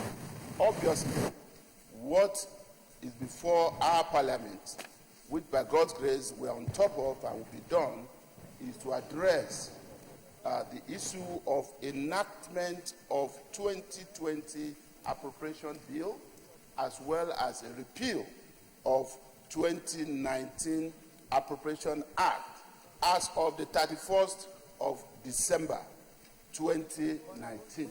So there is no conflict of any sort, and I just wanted to clarify that. Then, Mr. President, I also want to emphasize my own personal concern regarding the loan component of the budgetary proposal as laid. Of course, Mr. President made it clear that about 1.7 trillion out of the 2.4 trillion that will be borrowed to finance budget deficit this year will come from domestic loan, while about 700 billion will come from foreign loan. Mr. President, if we add this to what had already been borrowed from domestic sources, it means a growing figure. And my own concern is that much as government might need to borrow money from domestic sources, I fear that if care is not taken, government might become a major competitor in a way that might stifle the capacity or ability of the private sector to be able to draw the necessary loan facility from the same local banks. It is a cause for concern, and it's something that government needs to look critically into. I'm also personally happy that in Mr. President's speech, he indicated that allocation to the Human Rights Commission had been increased from 1.5 billion naira to 2.5 billion naira, which is a welcome development because it helps to, single out this administration and make it clear that what previous administrations had been accused of is not the same with this administration, which was to say that a lot of Nigerians believe that an organization like Nigerian Human Rights Commission had been deliberately starved of funding so that the commission will not be able to carry out its functions. And I'm happy that government has been able to do this. However, Mr. President, I'm concerned about the judiciary. Again, I want to join those who have commended the administration with respect to increased funding of the judiciary. This year is 110 billion naira, but I must emphasize that it is not yet uhuru as far as funding our judiciary to ensure independence of the judiciary is concerned, because a very important aspect of independence of the judiciary is financial independence. I'm concerned particularly about the paltry salary of our judges. Anti-corruption crusade is on course. Everyone will support. We also need the judiciary to be on board with this, but it is human that we also address the aspect of it that has to do with remuneration of our judges, not just talking about judiciary, altogether. So while we are giving them an opportunity to do more of capital expenditure and some other form of expenditure, there's a need to pay attention to their salaries. And I know, Mr. President, that time is of the essence and a lot of people will talk. And I just want to also emphasize that in the area of funding, one major thing, especially now that we are talking about revenue challenges, it goes beyond this appropriation bill. This parliament must listen to the yearnings and aspirations of Nigerians to ensure that whatever needs to be done to redress the cumbersome nature of our federal powers and the sharing of power between the federal government and the federating units should be done. And Mr. President, I'm speaking to our exclusive list. There's a need to unbundle this list. Power and some other major, very critical sectors of our economy, of our national life. So, in trying to pass the 2020 appropriation bill, Mr. President, there's a need for us to have at the back of our mind the need for us to unbundle the exclusive legislative list as presently constituted. There's so much to say, but the time is very little. Mr. President, I thank you for the opportunity to also make my contribution. Thank you very much, Senator Obasan. Thank you, Mr. President. My distinguished colleagues, my name is Obasani, representing Kaduna Central. I would like to first join my colleagues in commending Mr. President for the timely presentation of this very important budget. But I would like to focus on a particular area that I emphasize on the importance of less privileged, the marginalized. I would like to commend Mr. President for investing or putting so much money in an area of social investment programs. But I must also insist that the agencies responsible for implementing this budget must also look into the issue of very marginalized people in this country, the downtrodden. Because the money is there, but there's a problem of assessing the credit. Therefore, I would like to call on the agencies and the ministries responsible to try as much as possible to insist by making sure that the people that are supposed to benefit from these social investment programs benefit from this money. I would also like to look into the issue of education. Yes, Mr. President has budgeted about 111 billion in universal basic education, but I still believe it's really, really small because this money is going to 36 states of Nigeria. And when we are looking at this budget, we should also have it at the back of our mind that we have about 11 million people, mostly children, who are out of school. And I believe if we want to address the issue of people out of school, we must also look into the budget of education. I still believe when we're looking at this budget here in the National Assembly, we should look into this area and probably find a way to adjust it. Then lastly, my one observation is on the issue of health. I still believe, although substantial amount of money have been budgeted in the health sector, I believe we should also look into that area because we need to invest more on the health issue. And finally, I would like to again commend Mr. President for this very important budget that focuses largely on the downtrodden and the marginalized people. Thank you very much. Senator Solomon Adiola Olamilekon.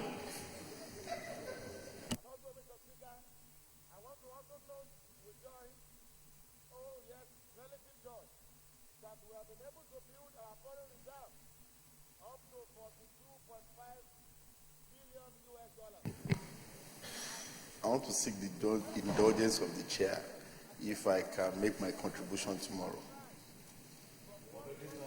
I should cancel your name. Okay. You will speak. When do you want to speak? You should write your name there against tomorrow. All right. Is there any person who is present whose name is not here but wants to contribute? Okay. Distinguished colleagues, having taken all the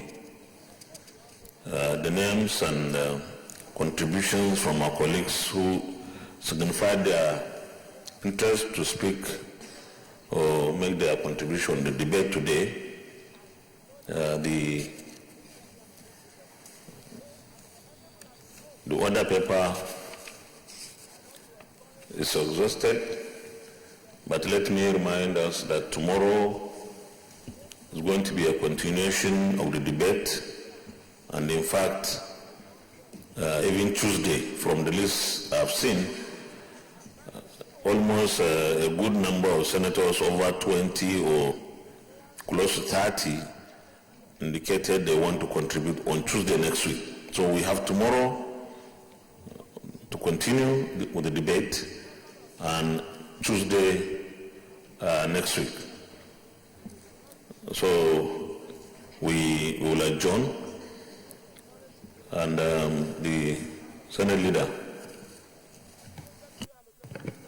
Mr. President, distinguished colleagues, I rise to move a motion that we adjourn sitting on this debate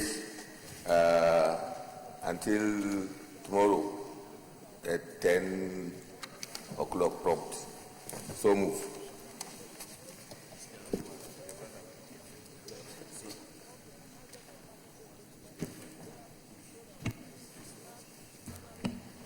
The minority leader.